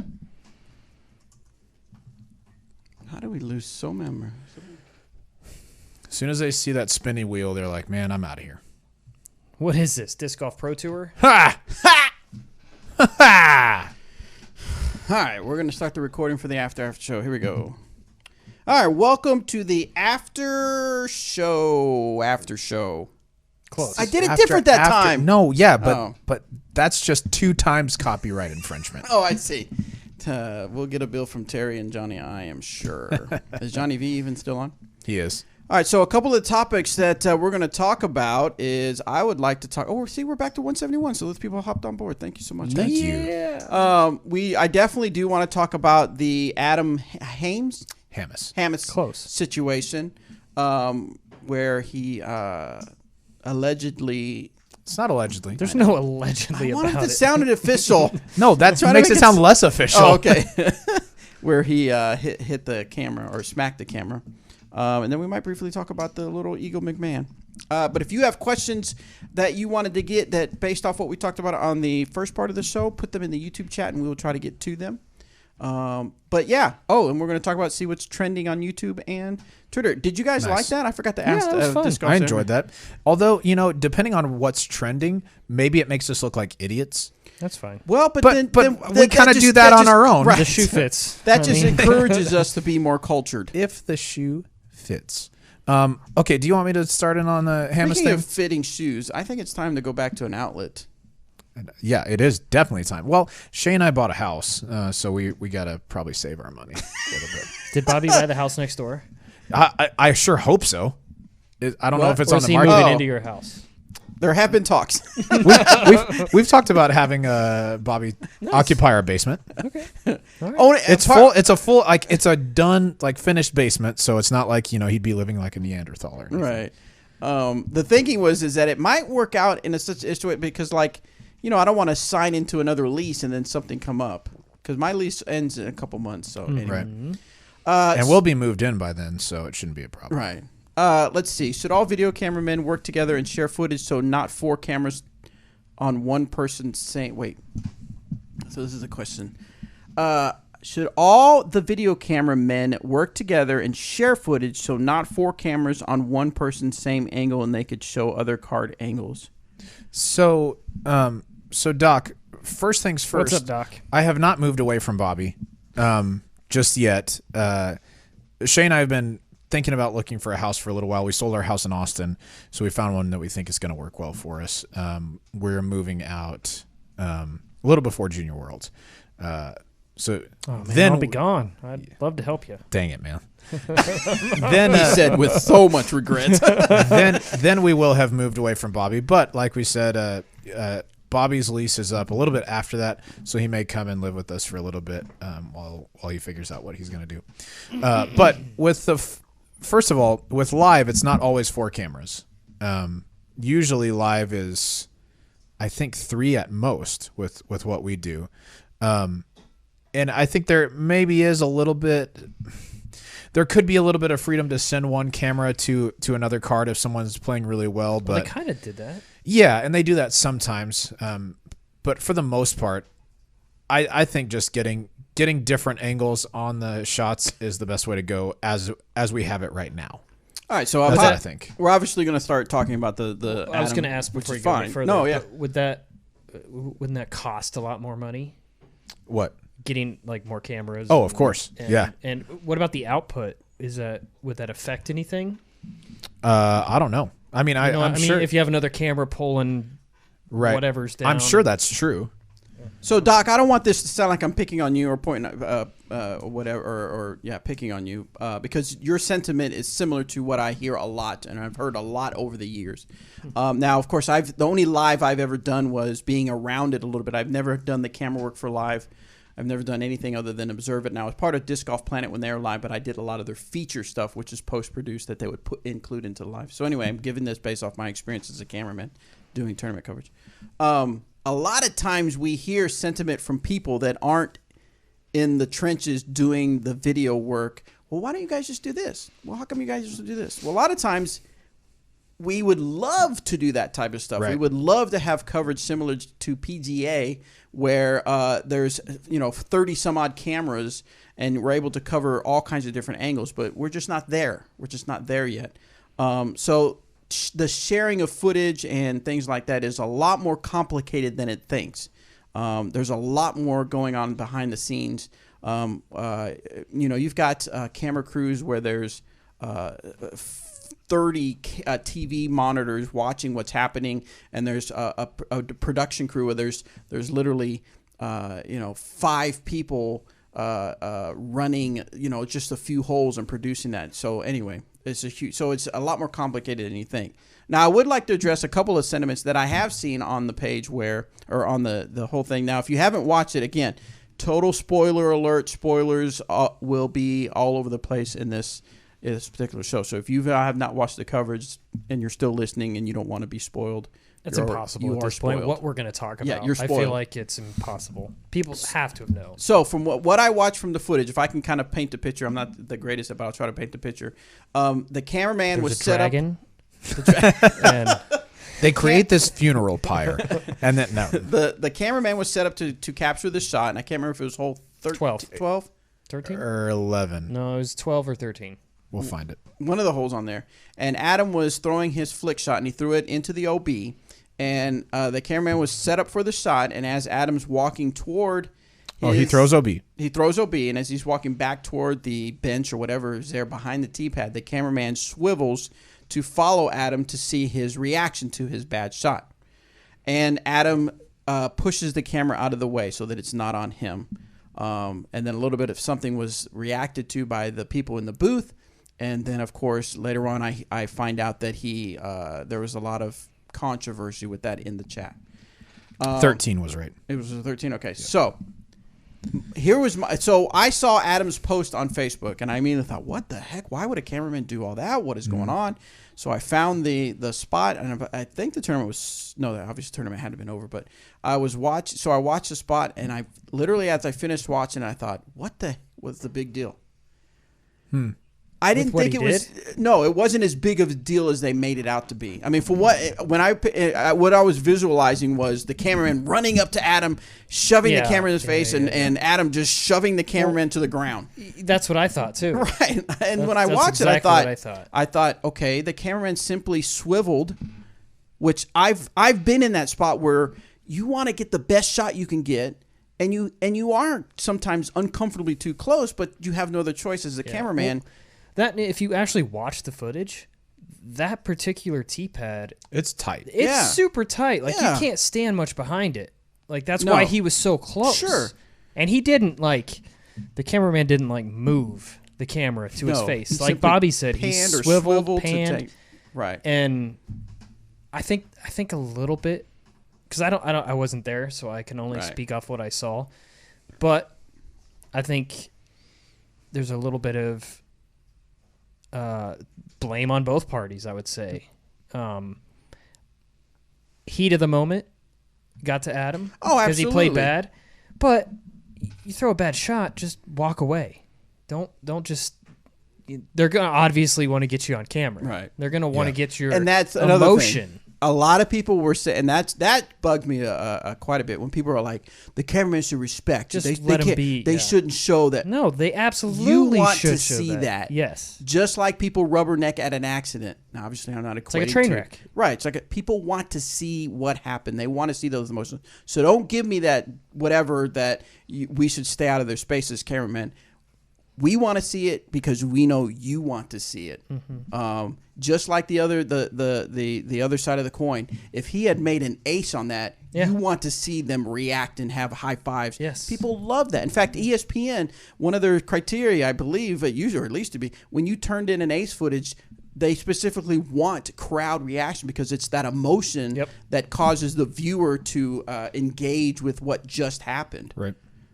So don't give me that we should stay out of their face if something goes bad. Now, I'm not saying we should get in their faces, but if we haven't. And then other people were like, cameras can zoom in. Why are they so close? Man, y'all, it's just one of the things. Y'all just don't understand unless you're a cameraman doing that. And the players understand it. And I've told people on this show an incident where I had a certain player literally tell me, get that camera the F out of my face. And they were walking toward me, and I wasn't even filming them. I just happened to be watching people putt out as I was waiting to figure out what else I was going to film. Yeah. I've had people tell me while I'm filming, hey, dude, can you give me a little more space? Absolutely. If I'm too close, I'll back up. Yeah. So that part of the equation, I'm sorry, I have to empathize with the cameraman for obvious reasons, but I really think, emotions were high. Mm-hmm. And lost his cool. I believe the situation is that the person lost his cool. Now, the other situation where, and this is all hearsay and third party and hearing it from other different people about the cameraman talking to Adam and things like that. There's some conflicting stories about who said what, when, who said whatever. The only stance I can take from there is as a cameraman, my part is to not put myself in the play whatsoever. Right. I've had cameramen ask me, did it go OB? Did it go this? And I have to kind of just play dumb because I cannot interject myself into the play as much as possible. Now, I have had, if it's obvious it's OB or something like that, but I've never helped with rules. I've never tried to help with this. Now, it does become kind of maybe gray area if it's someone that I know that maybe I've said something, but for the most part, I cannot put myself into play. So I think that part of the situation could have also been handled a little bit differently. Correct. I don't know what happened there. I don't know what the cameraman said. I heard what he said, that they're roasting you online. Right. Now, I have heard, the two stories I've heard was from one side said, the cameraman's telling me that they're roasting me. Another side said, I was talking to the booth, trying to figure out information, and I was approached by the player who said, what's going on? So I told him what was going on. Somewhere the truth is in there. There's always three sides. Yeah. What he said in the right way. Yeah, and then what actually happened. Something in between. So it's just a crappy situation. It is what it comes down to. Like you said, Bobby, I empathize with the cameraman because, okay, so I've done some live broadcasting with Smashbox over the years, and I don't think Johnny would take offense to me saying this or say anything that I'm not or that he wouldn't. But Johnny will tell cameramen, stay on the player no matter what happens. Right. This isn't an isolated incident. It's not like hey, whether Adam goes OB or throws a great shot, stay on him. Johnny says that to all of cameramen so that we can get those reactions exactly like you said, Bobby, so we can tell the story of what's happening. Because if all we're watching is just shot on disc golf coverage, I think we miss out on then why is it live, right? Having live allows you to elicit some more emotion. And so I'm sure in that moment, Johnny said, probably even before the shot, he probably said, stay on him just to see his reaction. Now, we heard it was a tight tee pad. I don't think the cameraman, there was really much he could do. I will say, if it ends up that he said something in that moment to Adam, huge mistake. You like Bobby said, you need to stay out of that. But at the end of the day, I don't think Adam should have pushed the camera out of the way. If anything, just saying, hey, would you mind filming someone else or walk away, getting off? Yeah. And it also sounded like the cameraman didn't know that Adam was going to stop so close. So it seemed a lot closer than he was even really ready for, right, to get that reaction. I'd say kind of like you said, error on both parts. It seems like everybody apologized and moved on. I don't like to see a camera pushed out of the way. I think it shows poor sportsmanship. I understand in the heat of the moment when you've thrown a bad shot, and when you're on camera, everything feels different. When you're playing on camera, it feels like you're under a microscope. And if you've just done something that makes you feel like you suck on camera, you don't want the camera on you. I've been there. I've totally been there. But then you have the complete opposite of what Simon did on the same hole. Yeah. When he threw almost the identical shot. Yeah. Did you see that? He jokingly moved it out of the way. Yeah. Well, that's just Simon. Yeah, he's being funny. That's great. But it's good. But at the end of the day, like we said, Terry did an interview with Adam. It seems like all parties, cameraman and everyone have apologized to one another. Sucks that it happened. Yeah. It seems like it was handled about as well as it could have been after that fact. Absolutely. So anyway. What if this happens on the PGA Tour? Oh man, Are there fines? You probably. Yeah. Yep. But here's one thing, and once again, this is not a shot against the camera person. On the PGA Tour, they're far enough out of the way that it doesn't matter. Yeah. Now, this probably wasn't even an option in this situation, but Correct. They're also professional cameramen. Well, or camera people. Towers and all that. But it does happen. You do have handhelds on the golf course. True. Sure. It does happen. Sure. And we're talking a $3,000 to $5,000 camera in disc golf, as Correct. opposed to a $40,000 to absolutely. $50,000. Well, yeah, camera but different levels. What I meant was that camera can be farther away and still capture it. So yeah, there's definitely different variables. But we've had. I'm sure in basketball or other sports, I'm sure there's been incidents where. Dennis Rodman slapped a camera out of his face and was fined. I mean, a lot back in the day. So. Yes, this is definitely one of those, probably a lesson learned for both sides of the equation. Yep. Totally. And you're going to get different opinions from all kinds of different people. Right, yeah. I think that's like you said. In the middle is somewhere where the truth actually is. I understand both sides. Mm-hmm. I understand the cameraman was probably just following direction, though he might have had a little bit more tact to do so differently.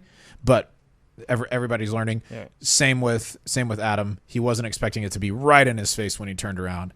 Yeah. Anyway. So Chaser says, I'm worried that as the sport grows, it discourages new media coverage because a player just puts hands on the equipment.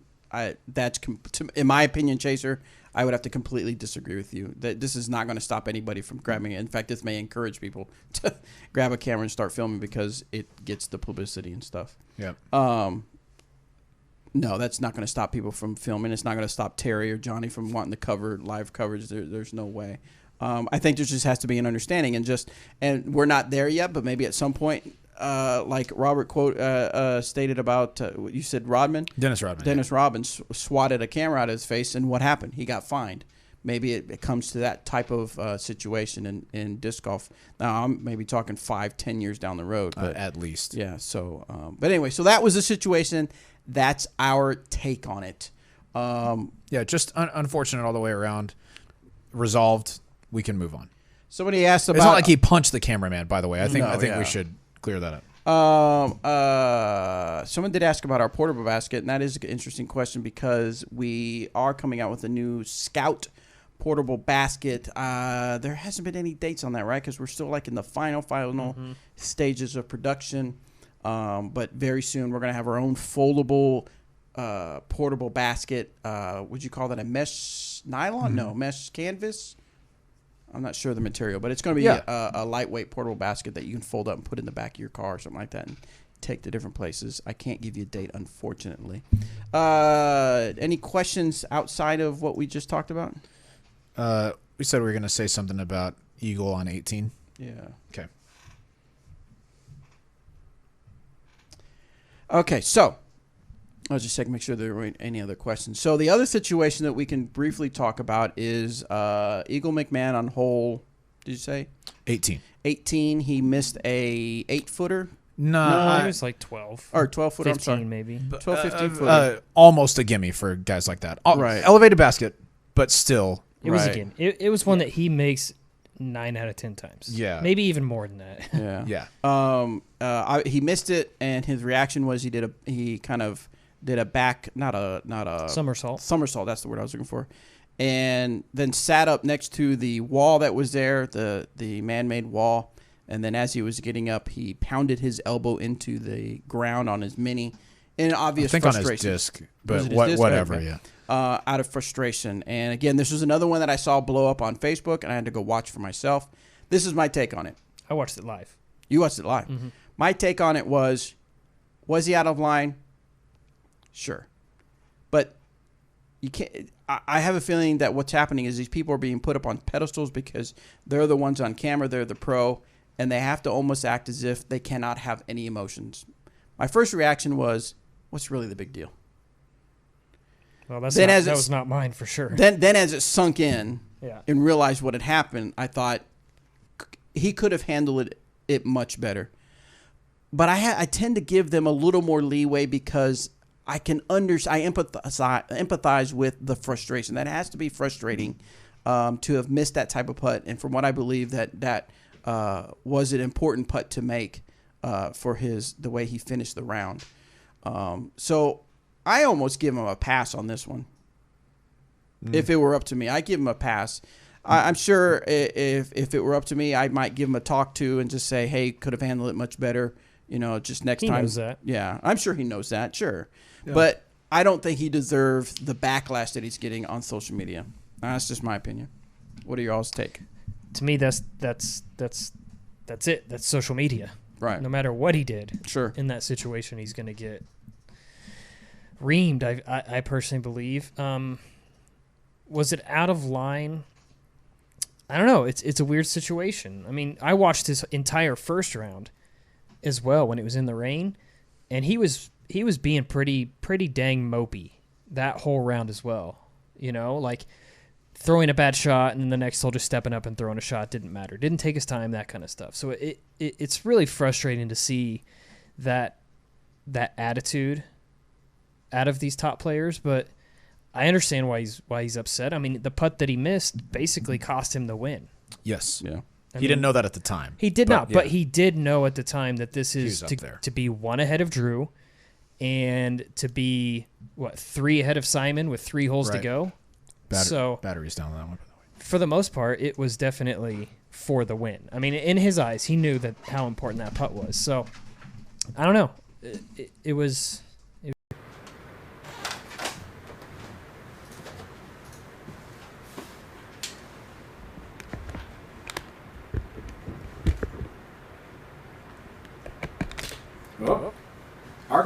is up. Yeah, everything is plugged in. Yet it's not acting like it's charging.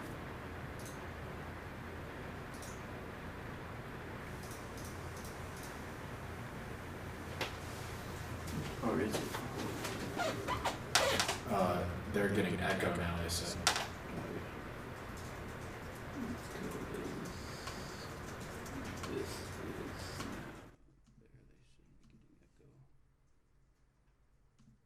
Any echo now?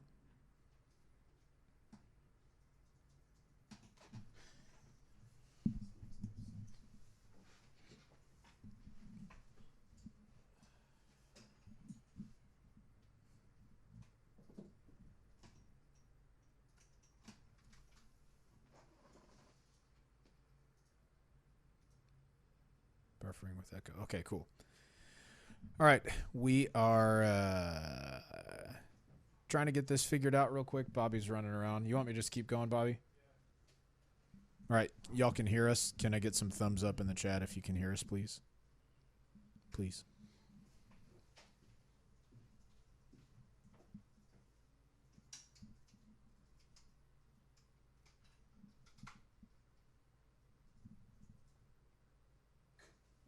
Apparently this brick is dead. It's unfortunate. All right, thumbs up in the chat. Here we go. So yeah, getting back to Eagle and his outburst on 18. Like Eric said, without you being in the without you being in that situation, it's hard to tell exactly what you do, because that's playing for more money and a bigger title than I've ever played for or anything. I will say I think that is not really a good look for Eagle. Kind of like you guys said, I think if he could do it all over again, he probably wouldn't react like that. I don't think okay, so let's assume he just misses the putt, right? Mm-hmm. And then just kind of rolls backwards like he did. No big deal. Right. I don't think anybody says a single thing about it. But I think the problem was, doing the elbow drop on his disc. It's just like someone said it on the board a minute ago. It kind of looked like a tantrum. And that's the hard part is, we're upholding the sport as professional and that we have professionals playing it.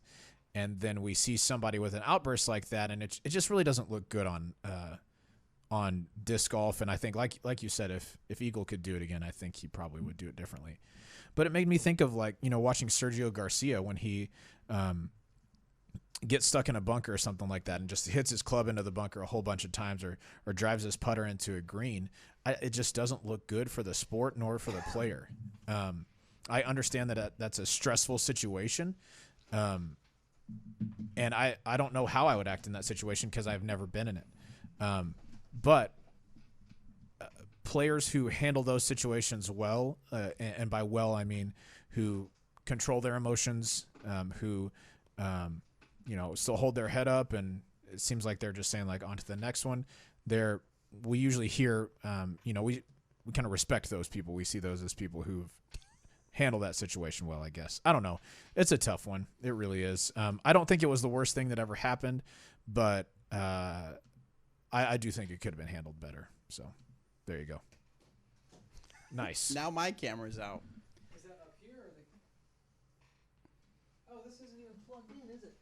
Well, it was plugged in, but why would the battery run out that fast? This is the camera battery, not the... Sure. Yeah. But it's been plugged in for the longest time. Legacy said, seeing emotion does make the sport feel more involved, and the line is fine between emotion and emotional outburst. And I think that's a really good way to put it, Legacy. I don't mind seeing someone get frustrated. I don't mind. Of course, I'm excited to see someone get excited. Yeah, about that would making be my a shot. thing. Is why can't people show emotion? No, I'm down for them to show emotion. This is just it. It just seemed like a childish way to do it, I guess. Was it childish? Here's my thinking was, and oh man, I hope I'm not trying.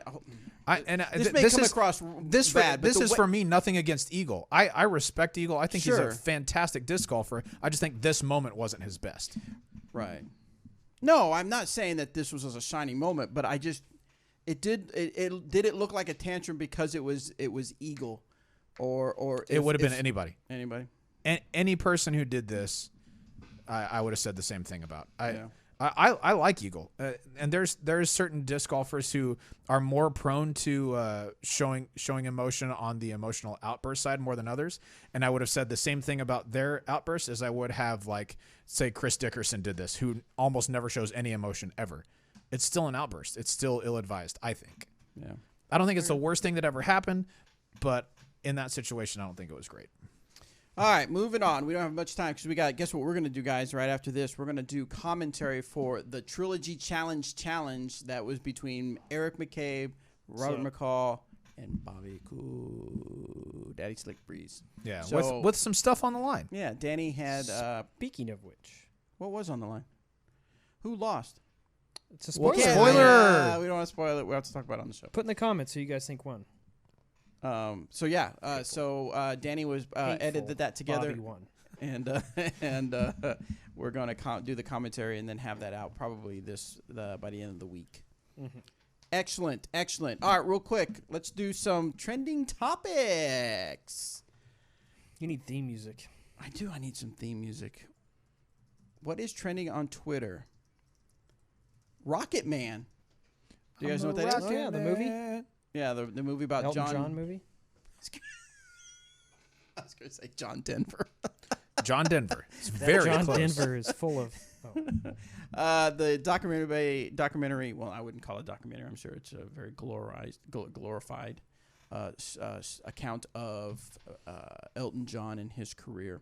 It looks like a pretty good movie. I think they pick a good guy to do it. I saw the trailer, so. And it looks like he's going to do a good job cast well, yeah. So I wonder if it's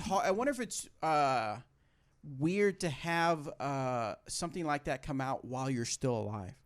Yeah, I assume Weirder if you're dead. What do you Well, mean? Because you wouldn't know. I mean, come on. Well, that's the thing. Is it weird to know? Is to see, Well, and you're like, I mean, would there's you a watch lot it and of go, stuff. that's not what I thought. Oh, I'm sure. That's I not guarantee you. I mean, just look at what was that movie? The Tommy Lee, the Netflix movie that just came out with him. Oh, I don't know. You never watched it? I also don't know. Okay, never mind. You know who Tommy Lee is? No, I know who that is. Right. Yeah. It was why can't I remember their band name right now? Oh, not Metallic.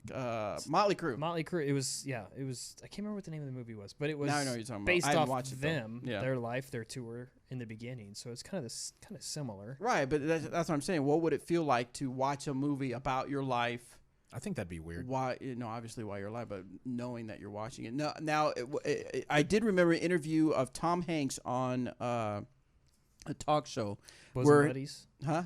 Bosom No, buddies. Oh. it was a talk show, and they asked him, "What's it like? When you talk to the person that you're portraying? What's that like? Is that weird?" Right. And he goes up to the person, he says, "Now I'm going to portray you in this movie, and you're going to see some things that happen in your life.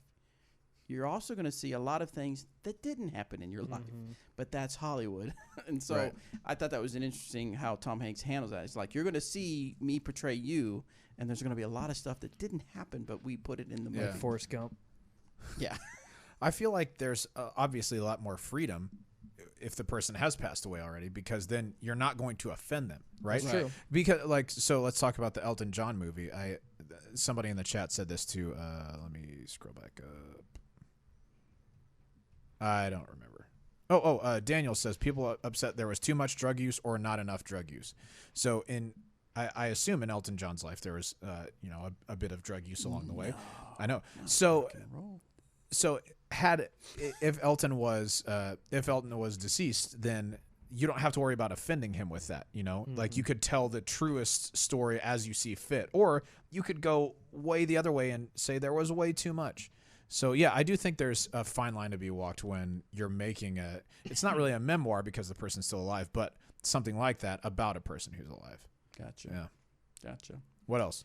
Let's see what else is trending on Twitter. Haramba? He died today. Well, he died 3 years ago. 3 years today. ago on this day. Yeah. What was I honestly we don't won't say know anything else about it, but why. Oh no, we can talk about that. Why I don't. There's How this did he thing. die? He was put down because he killed somebody. That's killed what a it kid. was. right? or was on his way. And there to was or like a something. huge uproar over it, right? Yeah, there was A a kid fell in the That's right. enclosure. I remember that. I couldn't remember if he killed the kid or not, but Yeah. Wow. I don't feel like he did though. No, He he did not, right? Yeah. No, he was killed. He was killed before that. Yes, and then the internet came out with very many memes Oh and my gosh, sayings many about memes. Harambe. Yes. Yeah, It's also National Hamburger Day. nice. I did not have a hamburger for lunch today. Neither did I. I will be doing some grilling tonight if it's raining. I'm going to mow the lawn and do some grilling tonight. So If it's raining, no, I'm sorry. If it's raining, well, if it's not raining, there you go. I will be mowing the lawn, which takes about 10 minutes. Not long. Yeah, it doesn't take long at all. But I am going to do some grilling, so maybe I'll grill some hamburger meat Sweet. in honor of National Hamburger Day. I'll have a bunless burger. I had a salmon burger for lunch. Shay got it for me because what we've been eating for lunch since forever, it was just turkey sandwiches, which I mean is good and fine and Sure. everything. But she was like, I just wanted to switch it up for you, so she got some salmon burgers. Pretty good. Yeah, Yeah, good. it's like pretty good. Continue. Tuesday thoughts. Do you have any Tuesday thoughts? Tuesday. I'm not sure what Tuesday thoughts are, but if I they're don't know. There's just a lot of people posting Tuesday thoughts. A lot of it very political, so we'll stay off Just a that. hashtag. yeah, sweet. Tuesday thoughts. Someone posted a humpback whale flying up in the air. Wow, that thing went out of the air big time. Out of the air? Out into the air, out of the water in the air. That's pretty cool. That was a big dive. What else is trending on Twitter? What do you guys got? What are your all Tuesday thoughts on YouTube? Tuesday thoughts. I usually only think on I do Thursdays. not grill veggie burgers, Paul. Haha. Blech. Veggie burgers. No veggie Sucks to burgers. suck. Sorry. So sorry. Let's see. Barbecue a band. Okay. Not sure what that is for. Barbecue a band. Ooh. Oh. So barbecue puns about bands. Someone put the Spit Doctors, and they have an image of a hog, a pig, Yeah, rotisserie. on a rotisserie. Grill Collins is underneath there, so yeah. KC Masterpiece and the Sunshine Band. Yeah, there you go. Grill Collins. Nice. The Spice Grills. Yep. Dang, they were hot. Pretty great. Can you guys think of any puns for No. bands? No, we need Doug on the show to do that thing. This is true. We need Doug for sure. Savage Garden Burger. That's pretty good. Hey, Savage Garden, dude. And it's as disappointing as it sounds. Dude, Oh, my God, there's roll some it good back ones. for Savage Garden. Rub though. DMC. Nice. Yeah. Tootsie and the Maytals. Okay. Sizzle Kicks. Smoker Robinson and the Miracles. That's solid. That's solid. Alicia Kebabs. Dumb. Corn on the Cob. Corn, Korne. Yeah. New Ribs on the Block. I think we can probably move on from the barbecue. My favorite. Okay, go. Charcoal play. Respect. That's pretty good. That is pretty good. Clarence Thomas is trending. Did something happen? Oh, we won't talk about political stuff. I don't want to get into that. Rob Pelinka. L.A. Lakers stars GM Rob Pelinka allegedly made up a story about Kobe Bryant meeting Heath Ledger. Oh, Why would you make up a story about meeting somebody? I don't know. Because Heath Ledger is dead. Alaska Maui Flyaway. All right. I don't understand all that, so we will skip on that. What do we got going on the YouTube chat? Any good names? Brown Eye Charcoal. The Hamburgers of the United States. All right. Red Hot Grilly Pepper's pretty solid, Danny. Did you say Red Hot Grilly Peppers? Yeah. That's pretty good. Yeah. Eric, how did y'all approach Emporia Country Club about adding a disc golf course? Many, many years ago, I just went there. And I just showed up. Hey, can we put a couple baskets in Just here? showed up, man. Well, we were a little bit more fortunate with the Emporia Country Club because my mother actually used to be president of the Emporia Country Club many years ago. Now, this was after she had left Emporia when we decided to go do it. So she still had some connections there and kind of reached out and set up the initial meeting for us. But a lot of it is who you know, honestly. And I just went in and talked to him and kind of laid it all out on the line. I think the initial meeting was myself, Rusco, and I don't remember who else was there, but we did go in and actually give a presentation to the members and did a Q&A, let them ask us questions of, their concerns. Did that happen twice? I think we've done it a couple times. Yeah. But because different GMs have come in and the GM there now has been fabulous. Chris is just awesome to work with. He's all about disc golf. So, but yeah, it was fortunate for us that we knew somebody on the inside at that point to get us in the door. But since then we've done what we can to keep the doors open. So. That's awesome. Thanks, Ace Run Productions, for the super chat. Thanks for fighting through the technical issues. Bobby will not be denied. That is right. Yeah, we had some other super chats as well. We did? Yeah, earlier in the show, Daniel and Doc throwing some putter, like 350,000 putter puns out there. I think they were $2 each. Dang it! I was right. I always on put a decimal point in the wrong place. Yeah. What is that? Office Space. So what happened was, what I found out is the if you guys know what I'm talking about, you said the little bricks that you plug in, like if your iPhone, you have the core that obviously cable that plugs into your phone, and then you have the brick that Eric is holding up. It's the brick that is, I'm assuming, converts the electricity from the outlet to the USB cable into your thing. That obviously went out and was not charging our wireless camera link. And then after that, after I did some unplugging and plugging, trying to troubleshoot, I unplugged one of our cameras, and the battery ran out on that as well. Does Bobby have any upcoming tournaments to chase the 850 dream? No. Better. Ledgestone. Ledgestone. There actually was one, and I don't know if it's this weekend or the weekend after, the weekend after. Oh, my God. He would hate that. That would just... Oh, because of all the OBs and stuff? Your rating, that may help your rating, though, if you played okay. Yes. What about the weekend of the match play? If you're not filming... Could I play? What do you? I wouldn't get it. The bonus B tier? Yeah, we'll have tournaments here in town. Oh, I did that last year, I think. Yeah, Didn't why I don't play you do the that bonus? again? Yeah, I could probably play that again. There you go. That's good. Huh? Jones West next weekend. What? It's a national Matt tour. Lloyd stuff, isn't it? It's a national tour. There you go. You'll see scores of 19 under. It's a C tier at what Jones West? Is it a flex? No, it's a 2-round event, correct? Yeah. Just on Saturday? Because I want to be I want to be at the I want to be at the DK. Hey, you got to have priorities. Do you want to win the bet or not? I mean, yes, I do. Not enough. Oh, it's the weekend after. Apparently, because this weekend is DK, right? And the Trilogy Challenge. Right. We thought all you needed for your rating to improve was to have a bet, but I guess not. Apparently, what's on the line isn't. Yeah, I guess enough. not. Come on. I'm going to play now. I'm going to play. There you go. Both events, Bobby. You better play in both. Sign up see Bobby right now. at Ledgestone with Robert and Taco. No, I will not be at Ledgestone because I have responsibilities.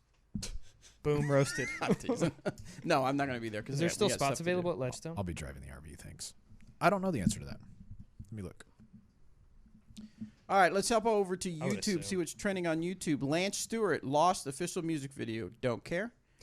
Brock Lesnar. Oh, darn. Sorry, man. Learns an important Money in the Bank detail. Oh, it must have been a clip from Brock Lesnar. Okay, so there's a song called Enamorama. Nailed it. Enamorama.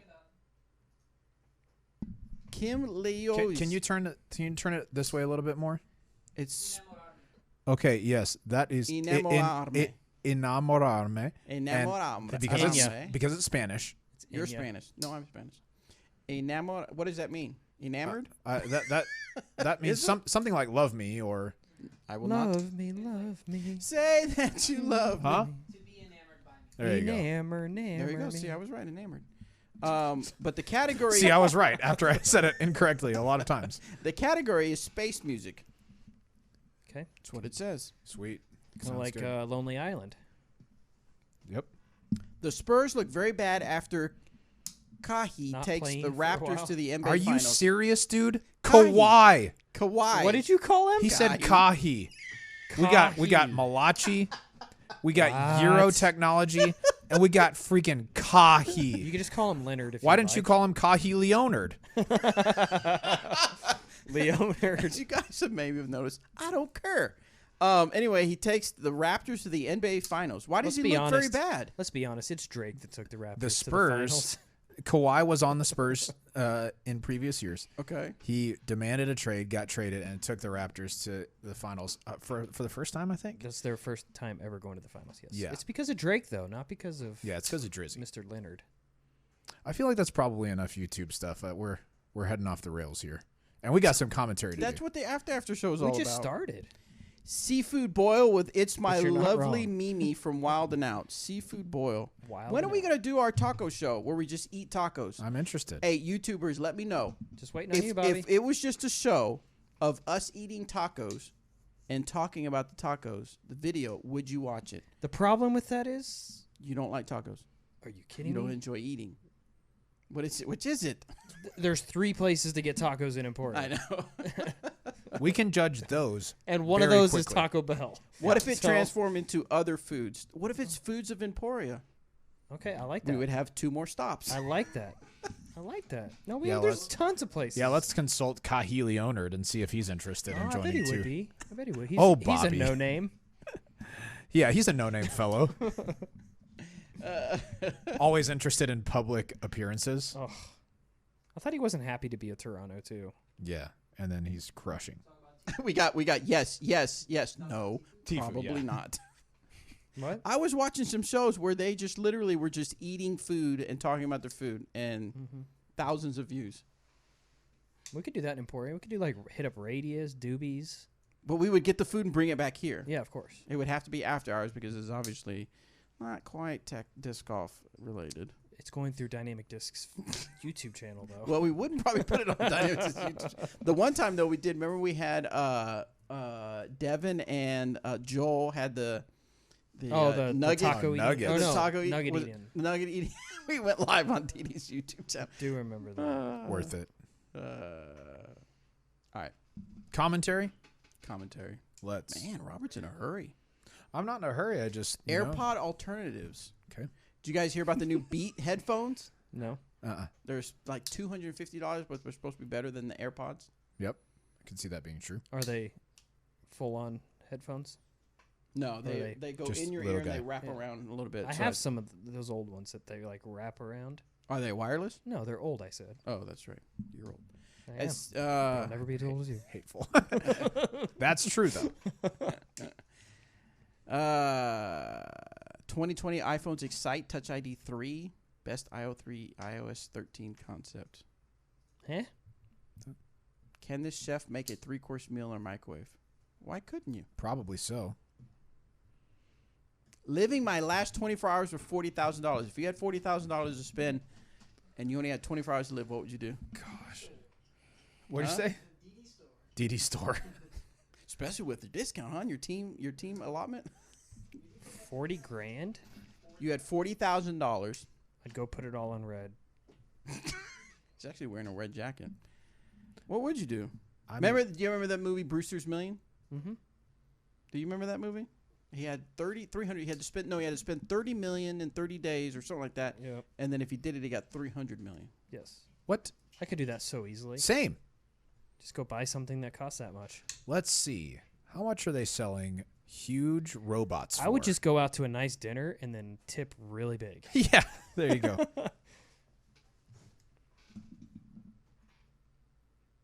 Yeah, he must spend 30 million 3 days. But obviously, what happened was there was the conflict was somebody else wanted the 300 million, so he was trying to spend all the money, but then didn't realize that he was investing in things that made him money. So he had to be completely broke by the end of the 30 days. Seems like a dumb premise to a movie. It was a very popular movie when it first came out. In 1987. I feel like I could sell that so very quickly. Or But there spend that so were very quickly. stipulations. though. Drugs? You couldn't. You just start off with drugs.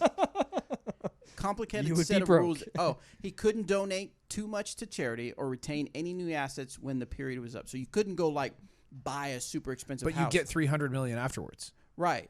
But in other words, you had to be a net worth of 0 at the end of the 30 days.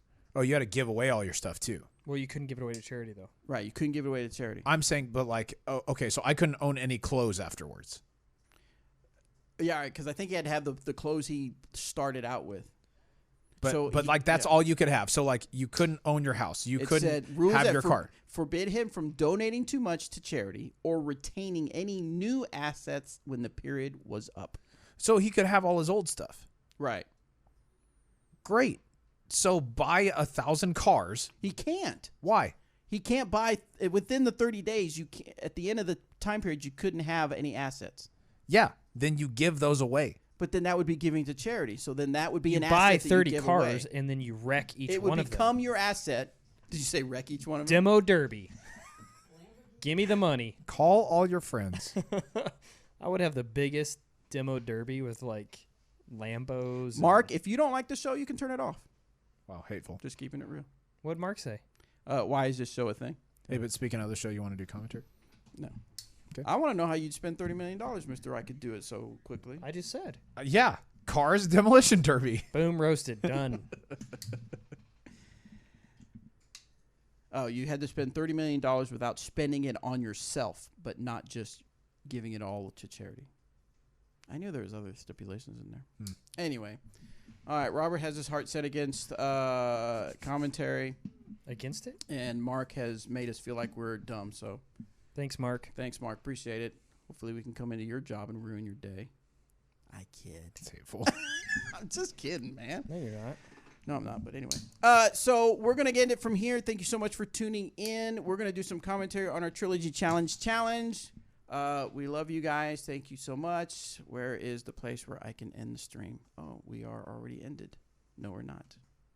See you guys.